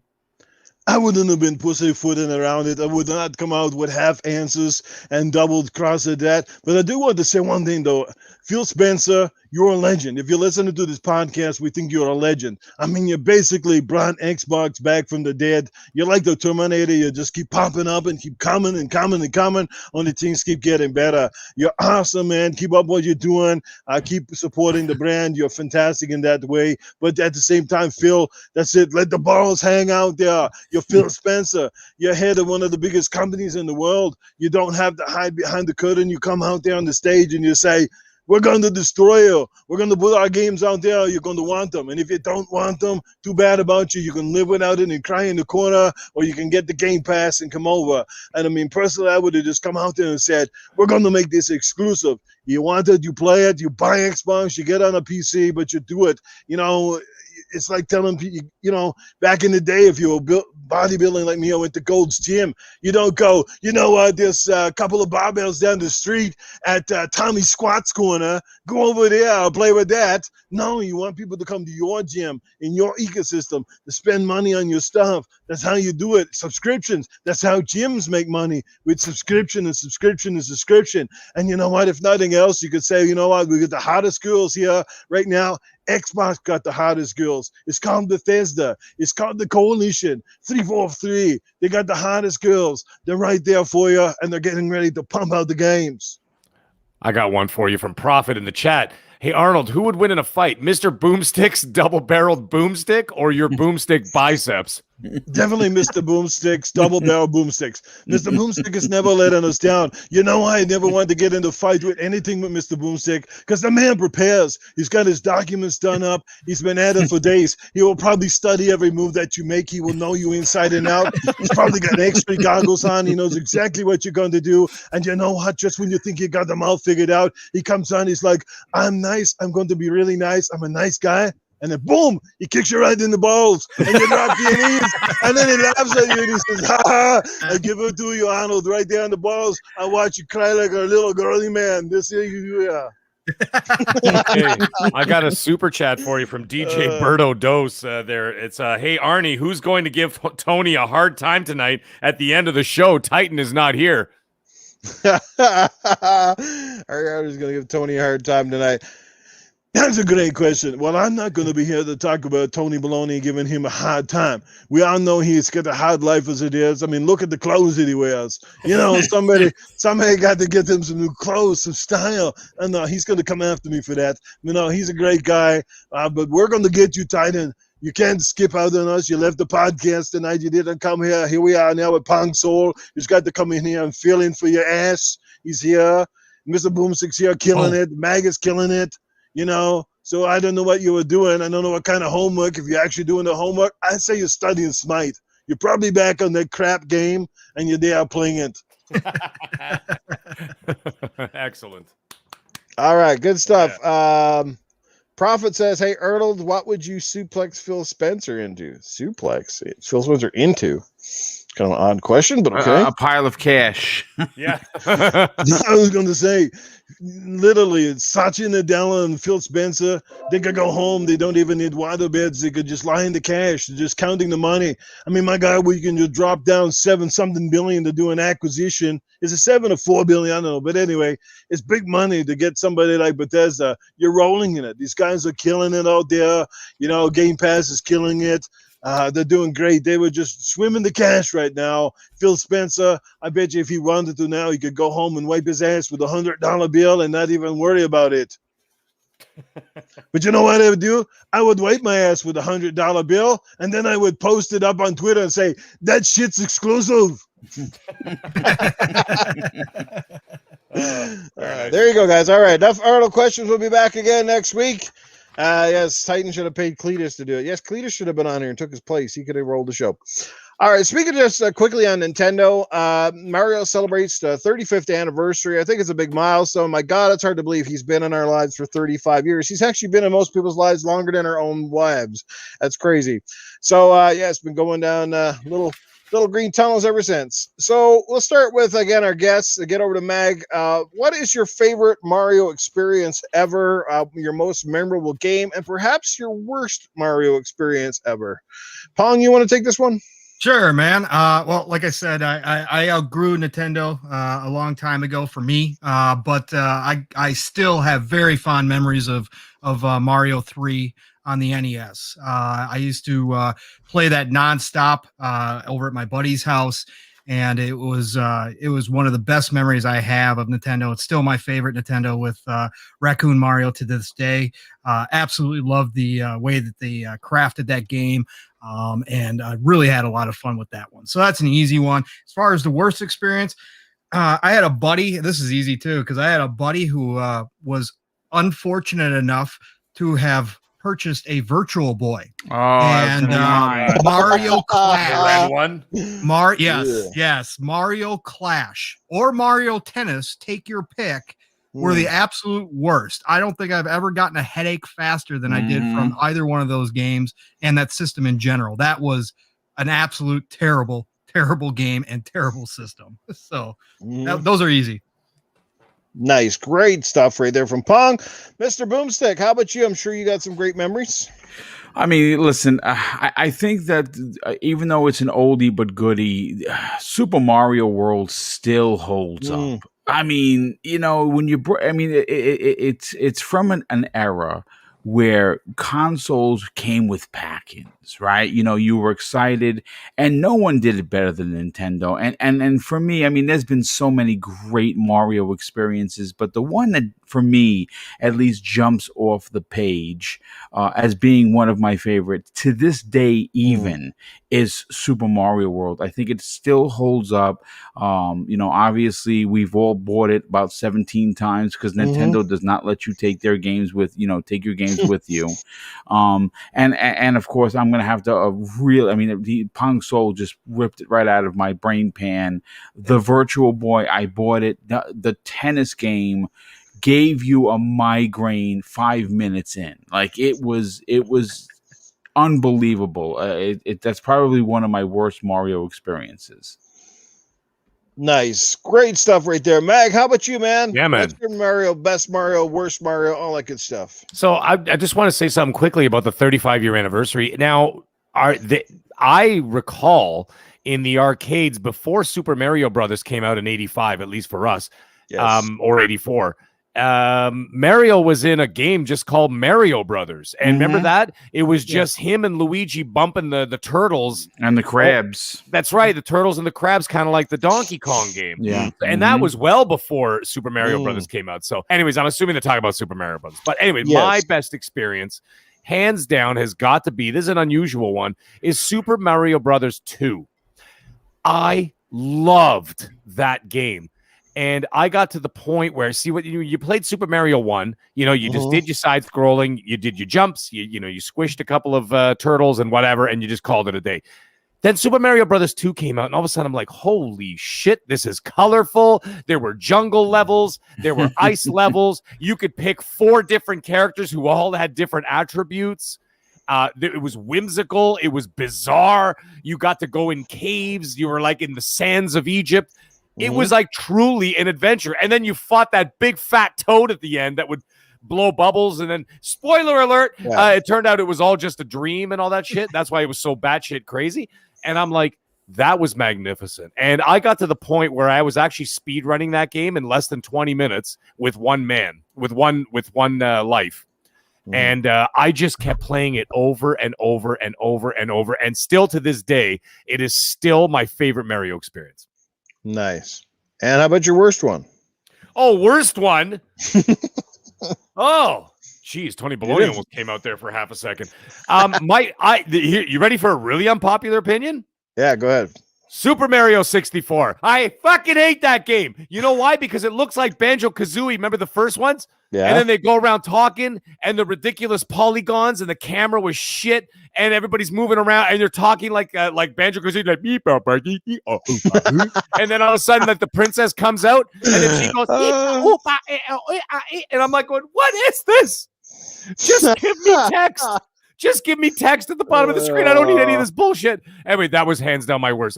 Man, people are gonna come after me. I'm gonna lose subs. I'm gonna lose Twitter followers. I'm gonna lose everything over saying something like that, because I know that's a beloved game for a lot of people. But for me, I couldn't stand it. And I think a lot of people look back on that game with rose-colored glasses. But let me tell you something.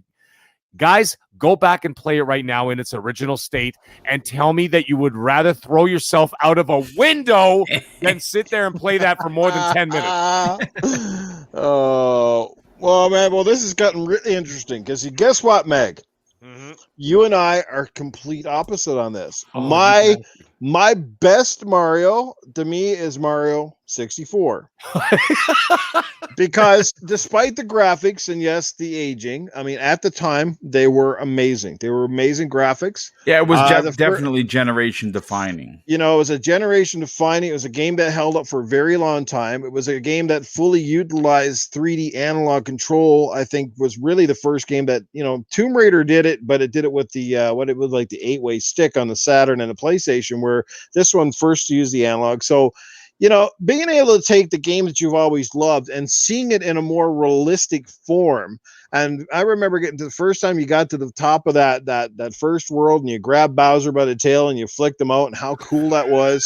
How he comes up breathing the fire. Like, there was just something about that game that was magical. Yes, it hasn't aged particularly well. It's not terrible. Like, it's definitely, you go back and play it today, and like I said, it's got some of the camera things that were remedied in Mario's long since following that. But I love Mario 64 because, like I said, it exemplified everything I loved about the 8-bit and 16-bit era, but it did it in a way that was just like, wow.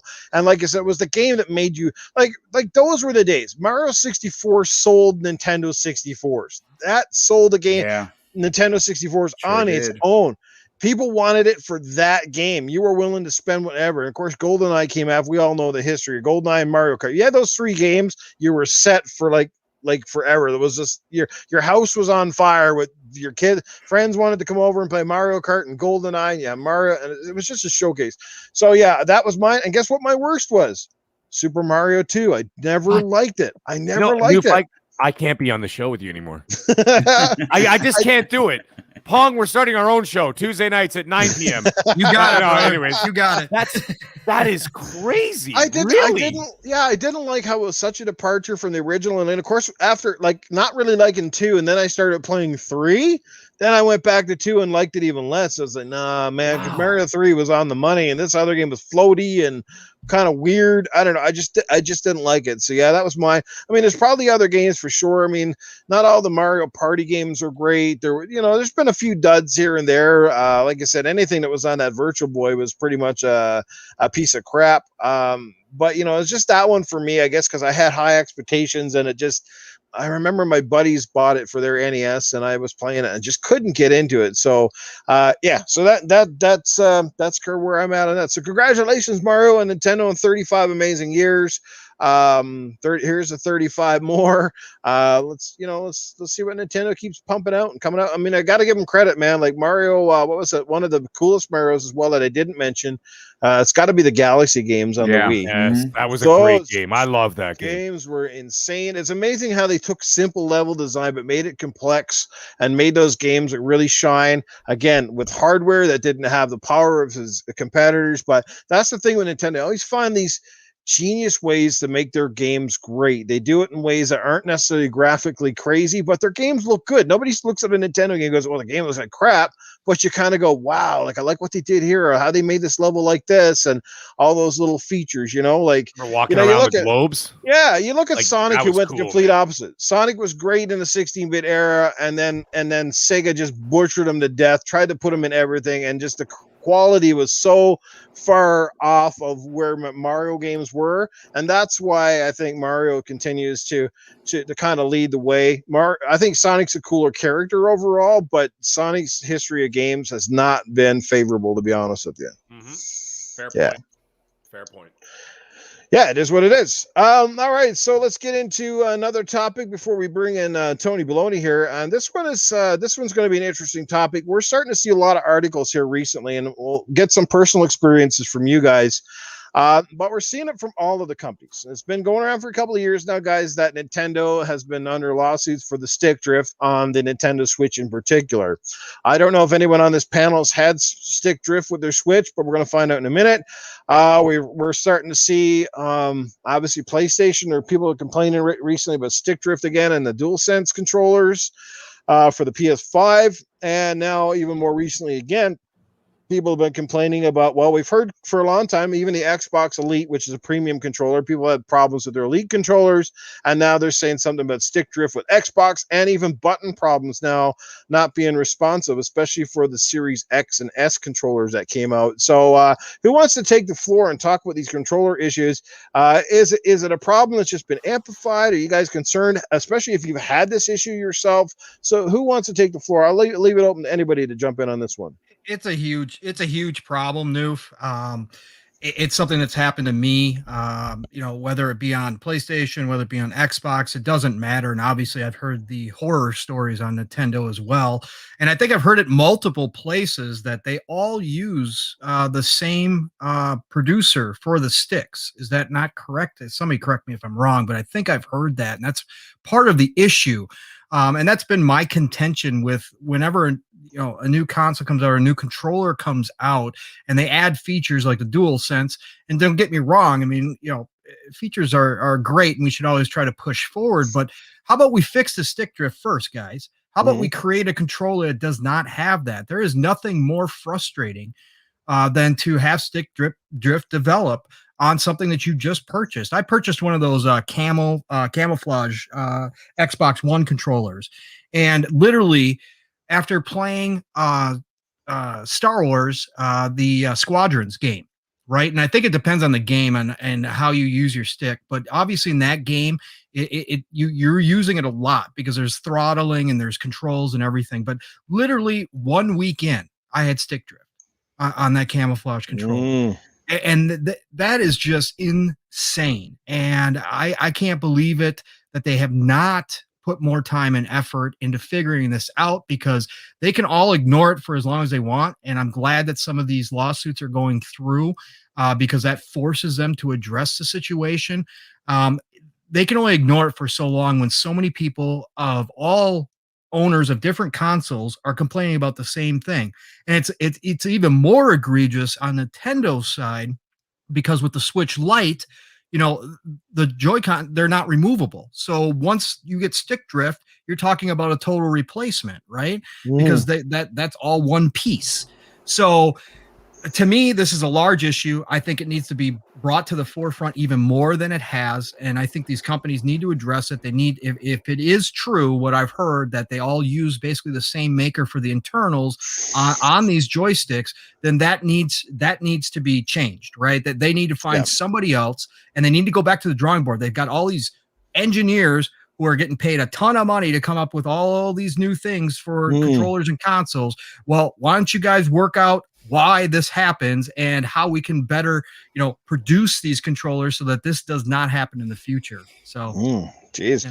DJ Berto in the chat, he had the Elite One. He had, for 5 of them, broke every single bumper. That is crazy. Yeah, I've heard about the bumper issues on there. I've had no issues with mine, but I've had an audio jack trouble. But I'll save that for a second.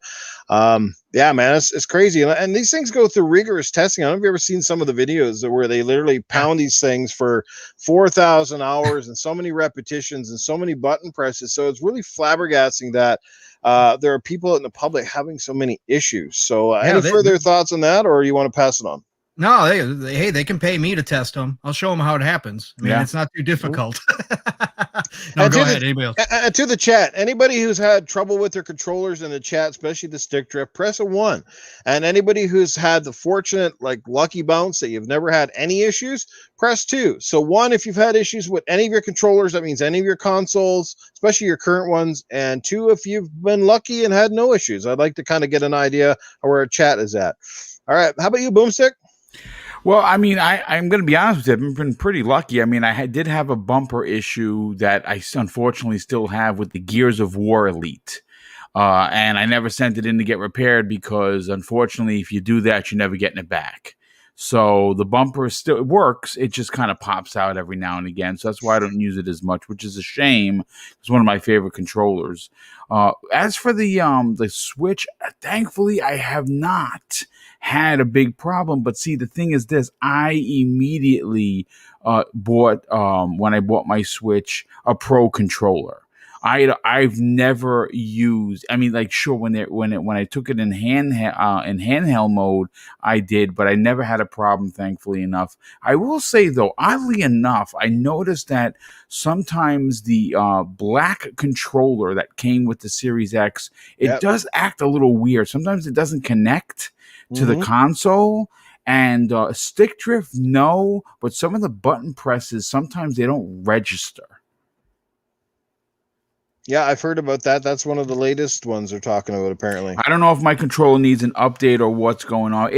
But it is pretty crazy that when you look across the 3 manufacturers, they're all having stick drift problems. And I don't know if Pong Soul is on point with one particular manufacturer that makes all of these controllers. Well, if that in fact is the case, Pong, these companies need to spend some money and get someone else. Yep. Exactly. Yeah. And I'm not hard on my controllers either. I mean, I know I saw some people talking about abuse. I'm very careful with my controllers. I'm not a rage guy.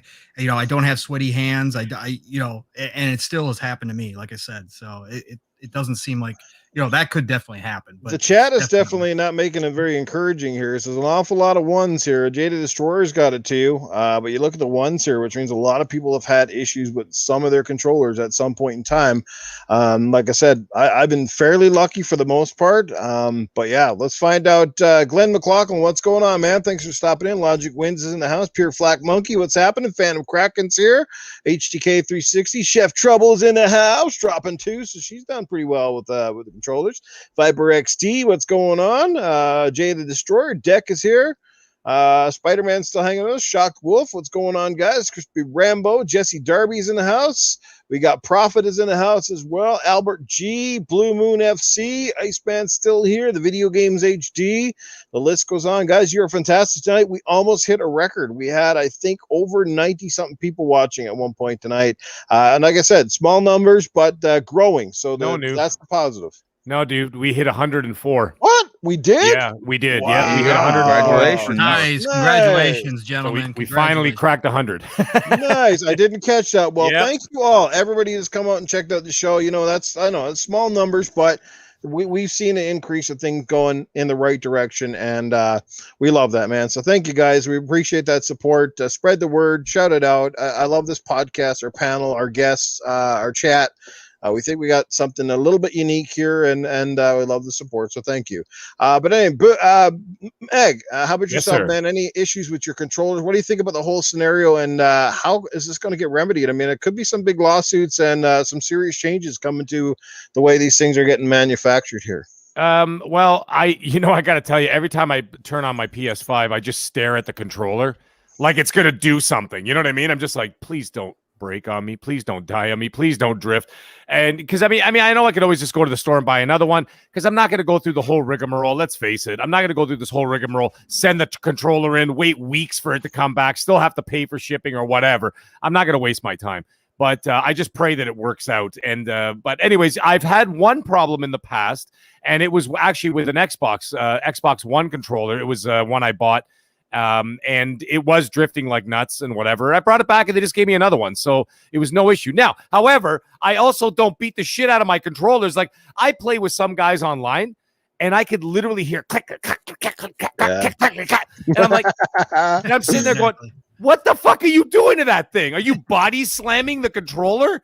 Like, so I don't mean, I know some people are really, really rough with their controllers, but me on the other hand, this is gonna sound so stupid, but I like to play smooth. Does that make any sense? Like I like to move more fluidly and smooth. I don't clickety clack the hell out of it. So maybe I don't get the wear. I mean, I'm praying I don't get the wear and tear and have anything happen to them. But yeah, it sucks for a lot of people. And I think that I think it was at least in the PlayStations. I mean, maybe the Nintendo. I don't know what's going on with Nintendo and their drift, Joy-Con drift situation. But I can tell you something with the PlayStation. It almost feels like the console itself and the hardware was rushed, and they were rushing to get out there, but at the same time as Xbox. And I think that some of it may have been slapped together, or maybe I'm not really shitting all over Sony just yet, but maybe it's also because they were trying so much, trying to do too much with that DualSense 5 that maybe they weren't prepared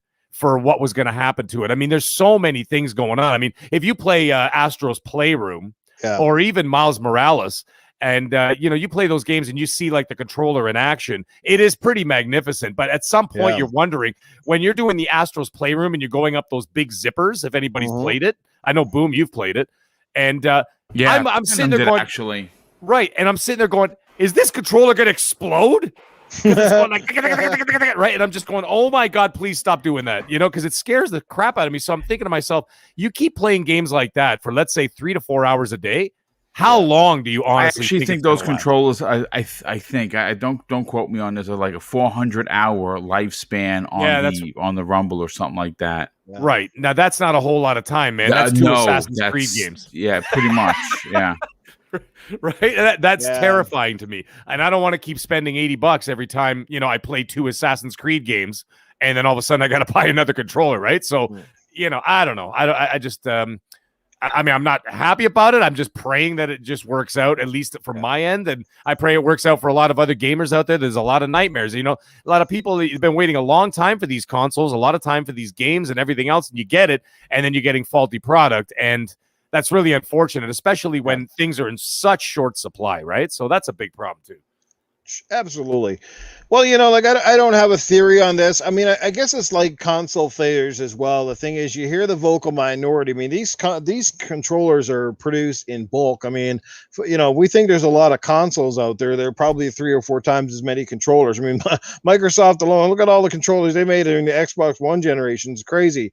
But, you think at this point, when you basically kept the design largely the same and a lot of the components, you kind of think it'd be the other way around, where they can manufacture it a little bit cheaper, but you'd think as well the quality would start to kind of you get a little more consistency there, right? Where you hear a lot less about that, especially with Xbox controllers, where in this particular case, the Xbox Series SX controller is not that largely different from its predecessor. You know, it's better aesthetically, it feels better, but these things are a little bit concerning when it still continues to happen. The Nintendo thing's been ongoing for quite some time. I do feel really bad if it's on a Nintendo Switch Lite, because you can't switch out the Joy-Cons with that controller. They're built in, so if you're screwed there, you're literally screwed. You have to send out the whole console to get fixed. At least if you buy the standard Switch and you get the odd one out, you can go to the store and buy some replacements, so that's good. You know, battery life has always been kind of an issue, especially with PlayStation controllers, but that's a nil point for me.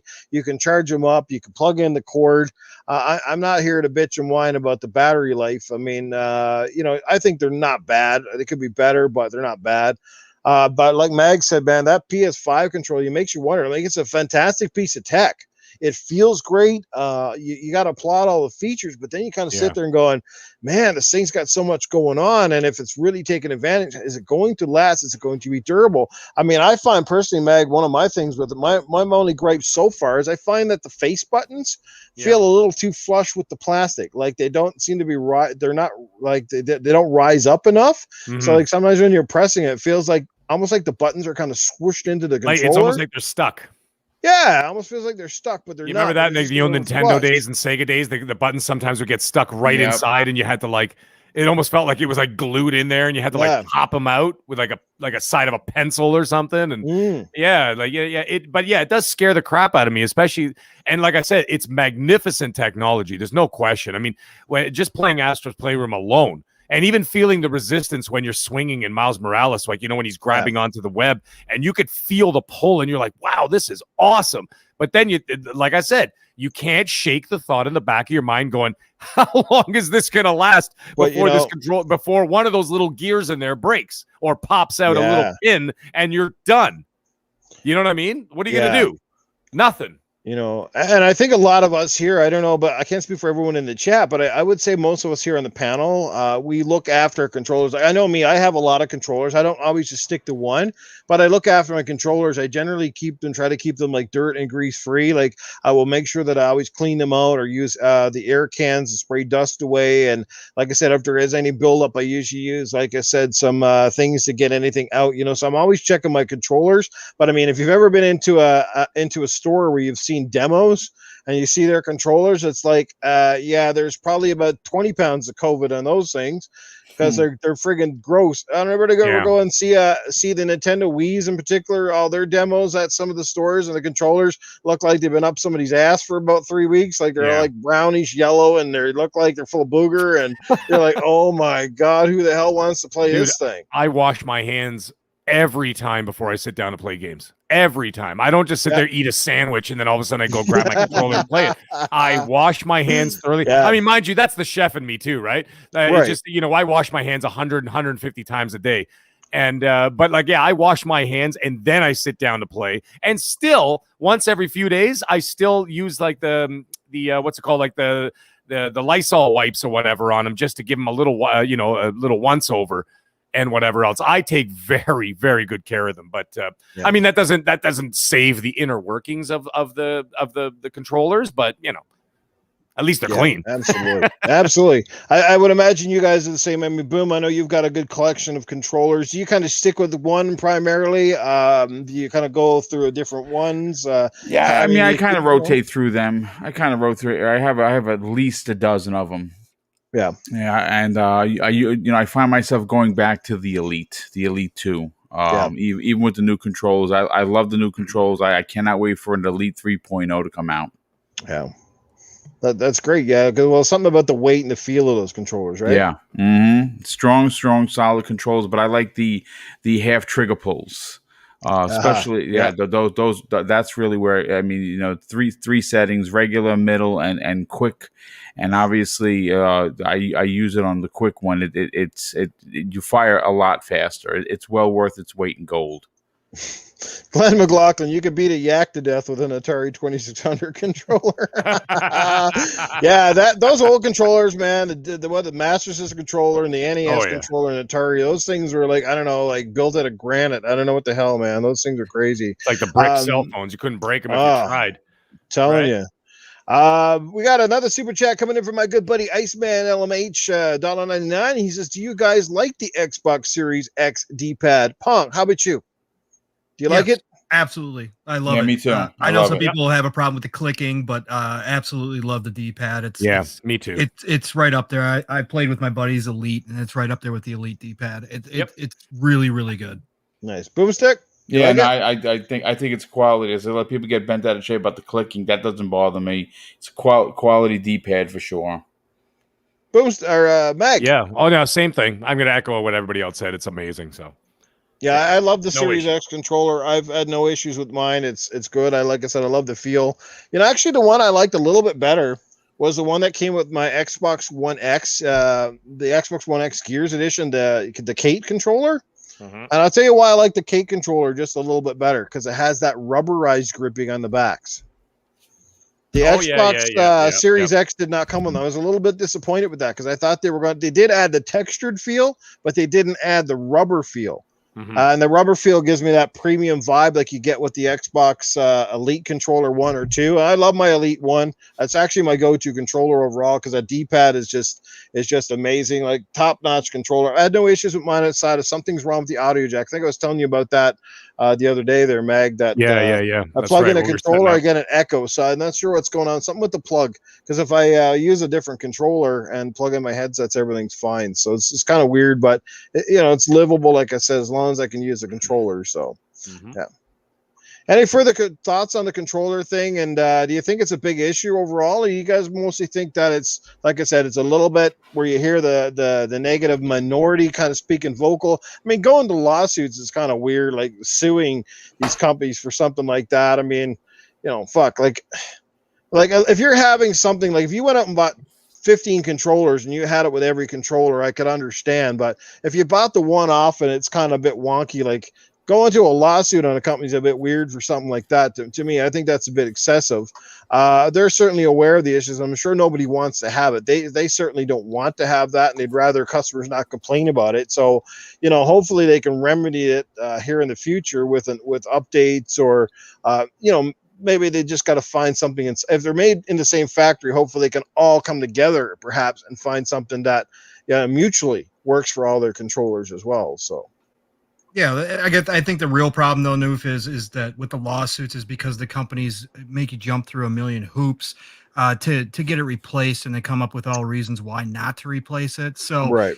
That's my whole thing. Like, if the situation's out there, even if it isn't as big as we think it might be, this is your product. Stand behind your product. It's it is still an issue. It's not made up. I mean, they are using still to this day in 2021 using plastic gear pieces in there for those controllers, and they're gonna obviously wear down. But if somebody's returning one that hasn't been abused, that they got 4 weeks ago, or even 3 months ago, I mean, come on, you got to stand behind your product. And I know for a fact that Nintendo is notorious for giving people the runaround and denying every single claim, and you having to go through a ton of hoops to get any kind of proper response out of them. So I think that's where the lawsuits come into place. Normally, I'm not a big sue guy either. I don't believe in that. But at the same time, if you're not getting good responses, you got to do something. Right. Fair enough. You got to make them stand up and take notice, right?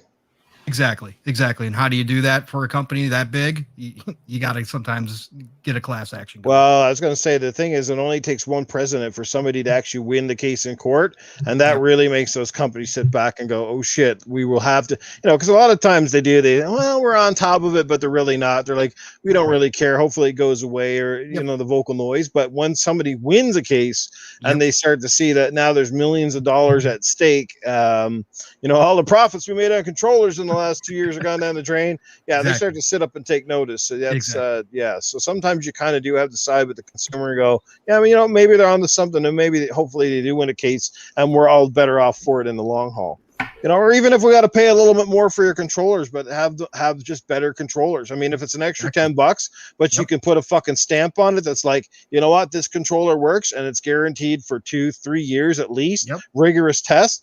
I think a lot of people would get behind that. Like for the Xbox, I'm glad to hear that people that had issues with the Elite controller have been getting some replaced or fixed, because if you're paying $140, $150 for damn controller, man, it damn well better work and work well. That's premium price, man. That's like console level pricing almost for a controller. So, you know, when you're playing for premium, it should feel premium, and you should never feel screwed on that stuff for sure. Indeed. Same thing with headsets. It's got to feel solid, man. So, G-Bone, what's going on? He's in the chat. Learned my lesson, slamming my controller down when it bounced and hit never again. Well, yeah, I don't think the controllers are necessarily tested for the Noof Nukem Gears of War freakout sessions. Oh, what was the last one I destroyed? Was my Halo Master Chief limited edition controller. That wasn't cool. Very nice. Yeah, smash that one up. Yeah, it doesn't bounce off a concrete floor very well. That's for sure. Woo! All right. Well, we're gonna get. Is Tony and Baloney in the room, or do we have to send out the posse to get him? Yeah, Noof. I'm tired of listening to shit about controllers. It's ridiculous. Let's get to the proper subjects now. Now, if everybody's paying attention. First of all, yesterday was National Women's Day. I just like to say one thing.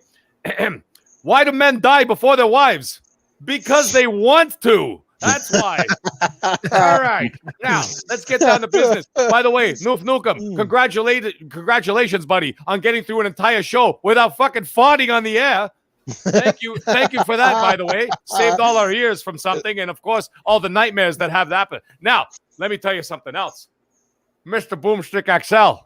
You are not off the hook, and I'll tell you why. Because of that big scam cheat that happened on the weekend with that Halo tournament. I watched it from my 70s lounge, and let me tell you something. I know what was going on. I could see right through you, Boom. Mr. Ping Pong Soul, you better not laugh over there, okay? This is serious business, okay? I saw that squad, okay? We had Tempest Bum, okay? We had Mr. Aimbot. We had Zemi Shames, and we had Mr. Dipstick XL over there cheating like crazy. I saw what was happening. But anyways, in all seriousness, let me just tell you something else. We all know what actually was happening. Noof was too busy farting. You know, we had Titan too busy thinking about Smite. Mags never played Halo before. He sucks. And then the only person who was holding shit together was Steel Rain. It was ridiculous. The entire thing was absolutely ridiculous. Anyways, congratulations to Mr. Boomstick's team as well. And, of course, guys, I'm only making some jokes about you guys. You guys are all great guys. Zebby Games, Tempest Sun, and Mr. Badbit. You guys are the best. Love you. Anyways, enough bullshit. Anybody got any questions for the mighty Tony Baloney? Cerebral Paul says, hey, Tony, tell your wife he says hi. Where's your wife at, Tony? I don't know. Probably not at Cerebral Paul's house. Hey, Cerebral Paul. The only action you're going to get is if you masturbate in front of a mirror. We got the doctor dropping $5 again in the super chat. Man, the doctor keeping it up. Or Tony B, I'm looking to get a little funky after the podcast. Is it weird to watch VR porn on my girlfriend's Oculus Quest 2? No, there's nothing wrong with it at all. And actually, what you should do is do that right in front of her and then pretend that she's not in the room. That'd be even funnier. And don't think that hasn't happened to the mighty Tony Baloney once or twice. That's great stuff. Anybody on the panel, any guests have any questions for Tony Baloney? No, I'm barely hanging on, Noof. It's midnight here in the East Coast. We're almost done, man. Hang in there, man.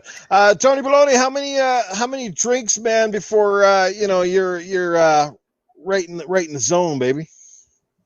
Right in the zone. I'm at the zone at 7:30 a.m. That's when I have my first bottle of pink champagne, and it only goes downhill from there. And then that's it. And then I drink for about 18 to 20 hours, and then I go to bed. Let me tell you something else. It was Dean Martin who said, I feel sorry for people who don't drink, because when they wake up, that's the best they're going to feel all day. Hey, Tony, I saw your video the other day, and I'm just curious, are you going to sue Epic Games for stealing your dance moves and giving them already the Kratos sued in Fortnite? I already sued them, because if you take off this suit, I actually am Kratos. I look just like him. I'm bald, I got a beard, I'm a god, clearly, and I've got the body of a god too. But anyways, that's besides the point. I actually taught Kratos all those dance moves myself before he had his son and before he got settled down with a woman. We used to go bar to bar and go hopping around, and we used to go womanizing all over the place. You know those threesomes you used to have in Greece? I taught him that. I taught him that. You got those red hickeys too, or what? Ah. Oh, good stuff, man. Tony says, who's better, Tony, you or Mario, man? Who's better? Yeah, Me you or or Mario? Mario? Yeah. Mario wasn't even born yet, and I was already in the lounges in the 70s, picking up women left, right, and center. I was bonking up people left, right with my head, with my feet, with my toes, and I was going through a lot more tunnels than Mario ever did. Let me tell you that. Kruma says, who you think would be a better pimp, Phil Spencer or Jim Ryan? Absolutely Jim Ryan, because if you'd be a pimp, you have to be a deceiver and a liar, and Jim Ryan is perfect for the job. I'll take one more question before Tony has to go for the evening and before Boomstick goes into a coma. The guy's got 762 other podcasts to do before next Sunday. All right, there we go. We got one more question coming in. How many mimosas do you have in the morning from Psychonauts? I start usually with about a liter.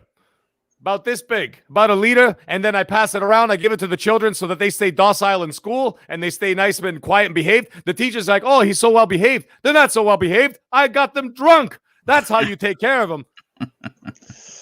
Nice. Anyway. And we do have a question coming in via the super chat, so we'll have to take this one. DJ Berta once again dropping $2, and he says, hey, Tony, any words for Titan not showing up tonight? There'll be plenty of words next Tuesday night, I'll tell you that much. So you better tune in next week around 11:50 p.m. Eastern Standard Time when Tony Baloney comes back on. But I can tell you one thing. Titan is a teacher. The only thing he's teaching us all is how to be a fraud. That's what's going on right now. He's sitting at home. He's probably playing. You know what, Noof? Go turn on your Xbox right now. Find out if he's playing Smite. Because if he's playing Smite, I'm going to run to the United States, not fly, run. And I'm going to show up at his house, and I'm going to smash that Xbox, and he won't even have any problems with drift because I'm going to stomp it with my feet and my boots and then a baseball bat to his knees.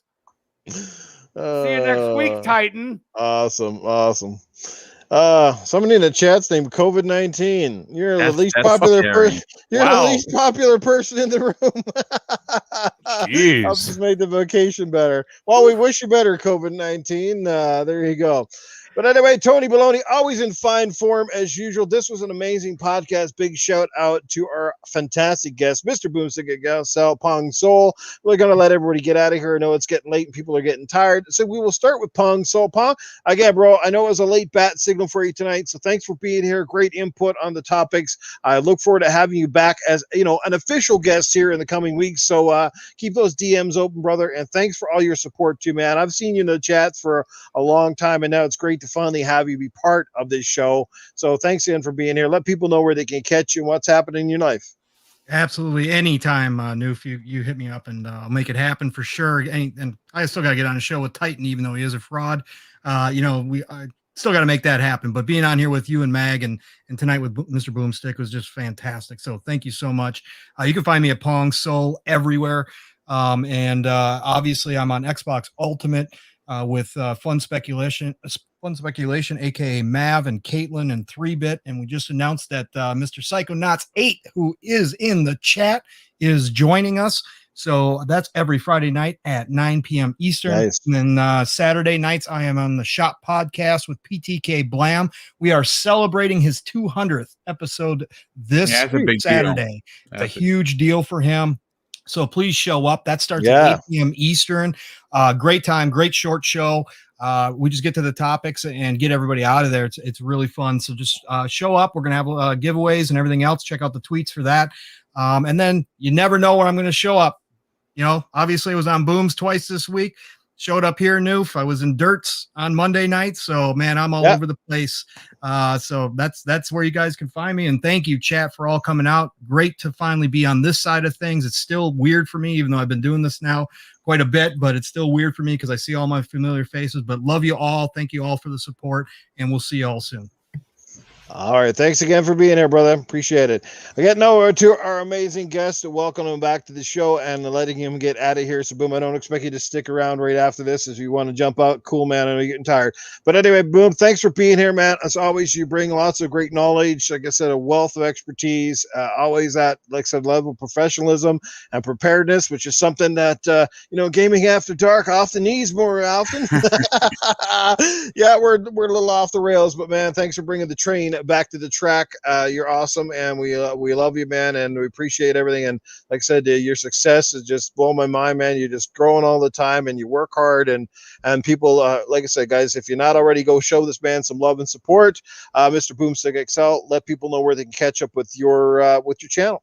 Well, love that I was a part of tonight's show. It was great to open up very strong with the Microsoft topics. Close out with Tony Baloney, who, by the way, is wanted by the FBI. Tony, I hope you're aware of that. There is a warrant out for your arrest. So do not stay in Canada. Let's just say that. But yeah, no, listen. This is you're building yourself a nice network here. You had over 100 people, 104, and again, listen. You got to remember with these shows, with any shows, it starts with one viewer. Yeah, and right. If you put out the content and you put the work in and you put your nose to the grindstone, the people are going to come. And I think you've built yourself something real nice here. I was glad to be a part of it tonight. Listen, if most of the people that are probably here already follow me, but if you're new and you'll say you're new to Noofs and you don't know, you never heard of Mr. Boomstick XL, head over to Twitter, Mr. Boomstick XL on Twitter, and check out Double Barrel Gaming on YouTube. 4 live shows and sometimes 5, even 6 live shows weekly. This has been a very busy week. This is my 4th show in 48 hours. And I'm actually going to take the day off tomorrow. And I was thinking about maybe playing some games. I don't think I'm going to do that. I'm actually going to just chill. I've recorded some footage for the next couple of days. The next 2 days are going to be big. And, we've got to recharge the batteries. So thanks so much for having me, dude. And everyone have a fantastic night. Thanks, Boom. Appreciate it, man. We'll see you around. I'll definitely catch you on Breakfast with Boom for sure. Absolutely, gentlemen. Have a great night. All right, and last but not least, my amazing co-host who, like I said, man, like I said, every week I have a blast with Meg and Titan. I keep telling them after the show, like it just the chat, our show. I don't think we've had a single podcast since Meg's been a part of this where I felt, man, that podcast just wasn't hot, or it wasn't lit. There's always something with Gaming After Dark, and you're a big part of that, Meg. So again, I appreciate you being here. You've added a fantastic element. I know you're a big part of the reason, you and Titan are a big part of the reason this podcast is growing. There's a lot of love in the chat for you guys. So again, and like I said, I love what you're doing. I mean, outside of this podcast, the little clips, Tony Baloney is certainly getting quite the fan base, and we like to see more of that. So keep it up. But let people know where they can catch up with you, man, when you're not here hanging out with this old asshole. Well, yes. Well, you know what, Noof? Thank you for all the kind words, brother. And there's no place I'd rather be than right here on Gaming After Dark with you and Titan, and of course, whatever guest we have. And tonight, of course, it was Mr. Boomstick XL and Pong Soul. So yes, it was a great night. Yes, you can follow me on Twitter at the Middle Age Game Guy. That's with a GY at the end. On the PlayStation 5 and on the Xbox Series X, you can find me at all one word, all capitals, because I don't know how to be quiet. I am the Mag. And of course, yes, you can you can follow some of my hijinks on Twitter and whatever else as Tony Baloney. Guys, Monday evenings, 8 p.m. Eastern Standard Time with Mr. Boomstick, who just left for the evening on Primetime Gaming. And of course, right here, Gaming After Dark, 10 p.m. Eastern every Tuesday night. Guys, it was a great show. Chat, you guys are absolutely fucking incredible. We broke records tonight. And you know what? We can't do it without you guys. We could be just be talking to a damn wall. But you know what? You guys keep showing up and showing up and showing up, and we appreciate it every single time. It's like, honest to God, man, it's like a family reunion every Tuesday night. You're just like, hey, there's this guy, here, there's that guy. And, and so it's just amazing. Joe Dunmore! And, guys, it was amazing. I can't wait for next week already. Timothy Dixon, Doggy Dog, Joe Dunmore, Spider-Man 356. I mean, like Dreadpool, Crispy Bomb. These guys are here almost every single week, man. Pong Soul, when he's not guesting here, he's been here. Like the list goes on, man. Froggy to your right. I mean, I could keep going all night. HTK, Psychonauts, Chef Trouble, Infinite. Like I said, the list goes on, but it's amazing because we're to the point now where you guys keep showing up so much that I bet you if I asked Mag to list off like a dozen people that come out, he could probably do it with his eyes closed. Like, this person, this person, and that's awesome. Familiarity, right? And it just shows you guys are really engaged, and it's something that you don't see in all the podcasts, and that's the truth. Is a chat that we see a lot of podcasts with lots of chats, but they're kind of doing this ramble in between. But you guys really are engaged in the show, and that really makes it work for us. We love it, man. It's fantastic. So that's why you deserve all the love and support. You make it what it is, man. So anyway, we'll do more giveaways in the future too. Like I said, you keep those super chats rolling in like that. Holy shit, we'll be doing definitely a lot more in the future. All that good stuff. But anyway, I'm going to let these guys get out of here. Before I go, community game night, guys. There is one coming up on Friday with Mr. Tushy and company, the UK community game nights. They're going to be doing GTA 5 on Friday night. I think that starts at around 2 o'clock Mountain Time. So that'd be like 4 o'clock Eastern. And so that's like what, 7 o'clock or something, I think, UK time. On Friday night. So check that out. And then on Saturday, they're doing a couple of games as well. I think they're doing Titanfall 2. They're doing a couple other ones. I just forget what they are off the top of my head. So go check that out. And I will be doing the North American version of the community game night this Saturday. I'm picking Ghost Recon Wildlands. Now that game only takes you can do private matches of 4-on-4. So if we get more than the 4-on-4, we'll probably do a couple of different lobbies. So if you have Ghost Recon Wildlands or don't, make sure you download it, get it ready to roll. It's an amazing game. It's a lot of fun to play private matches on. And after that's over, we're actually going to check out Call of Duty Infinite Warfare, believe it or not. So get those games ready, load them up. If you got some space, get ready for Saturday night. It's going to be a lot of fun. Hopefully. So we'll be doing Infinite Warfare, possibly even Call of Duty Ghost, depending on how, like I said, the turnouts go. And if I don't get a good turnout, well, probably the 3 or 4 of us will play some random people online and go get our shit pushed in or push somebody else's shit in, one of the two. So yeah, and don't forget as well, guys, the Halo tournament that run by Gaming Beyond the Box, Fort Boy and them is still ongoing. Like I said, Boomstick's team has moved on. I forget who they're playing on the next round. But anyway, congratulations to all the teams that moved on in the first round. One thing me and Mag and Titan and Steel Rain learned on the weekend was, one, we had a ton of fun. Regardless of win or loss, we had a ton of fun. And two, there are a lot of fucking talented Halo players. Holy crap. But yeah, so kudos to them. Can't wait to be part of more of this stuff in the future. So, and Froggy T says only 1 out of 4 people needs to own the game with Breakpoint, by the way. That's interesting. I didn't know that. I don't have Breakpoint anymore. I traded my copy in because I didn't like it that much. I actually liked Wildlands a lot better. But anyway, yeah, there you go. Paul likes Wildlands. So maybe, Paul, you can come over and play. And if we can't get a crowd, me and you could do some co-op, man. All good shit. Anyway, guys, I'll let everybody get out of here. Keep that in mind. Keep well. Stay safe. Come back here again next Tuesday. We'll have another great show. By the way, next week, our 2 guests lined up are a man by the name of L Train. I don't know if you ever heard of him, but he's a pretty amazing guy in the community. He does some sick ass impressions. Maybe he'll do 1 or 2 for you on the show. I know he does a damn good Kratos. And also the one, the only Dragonheart Yobi. So we're going to have 2 amazing guests next week, and hopefully Titan will be back in the saddle. So yeah, it's going to be one hell of a show. So we'll catch you then. Until then, stay safe, stay well, guys. We wish you the best, and we'll catch up with you all later. Peace out. Later, guys.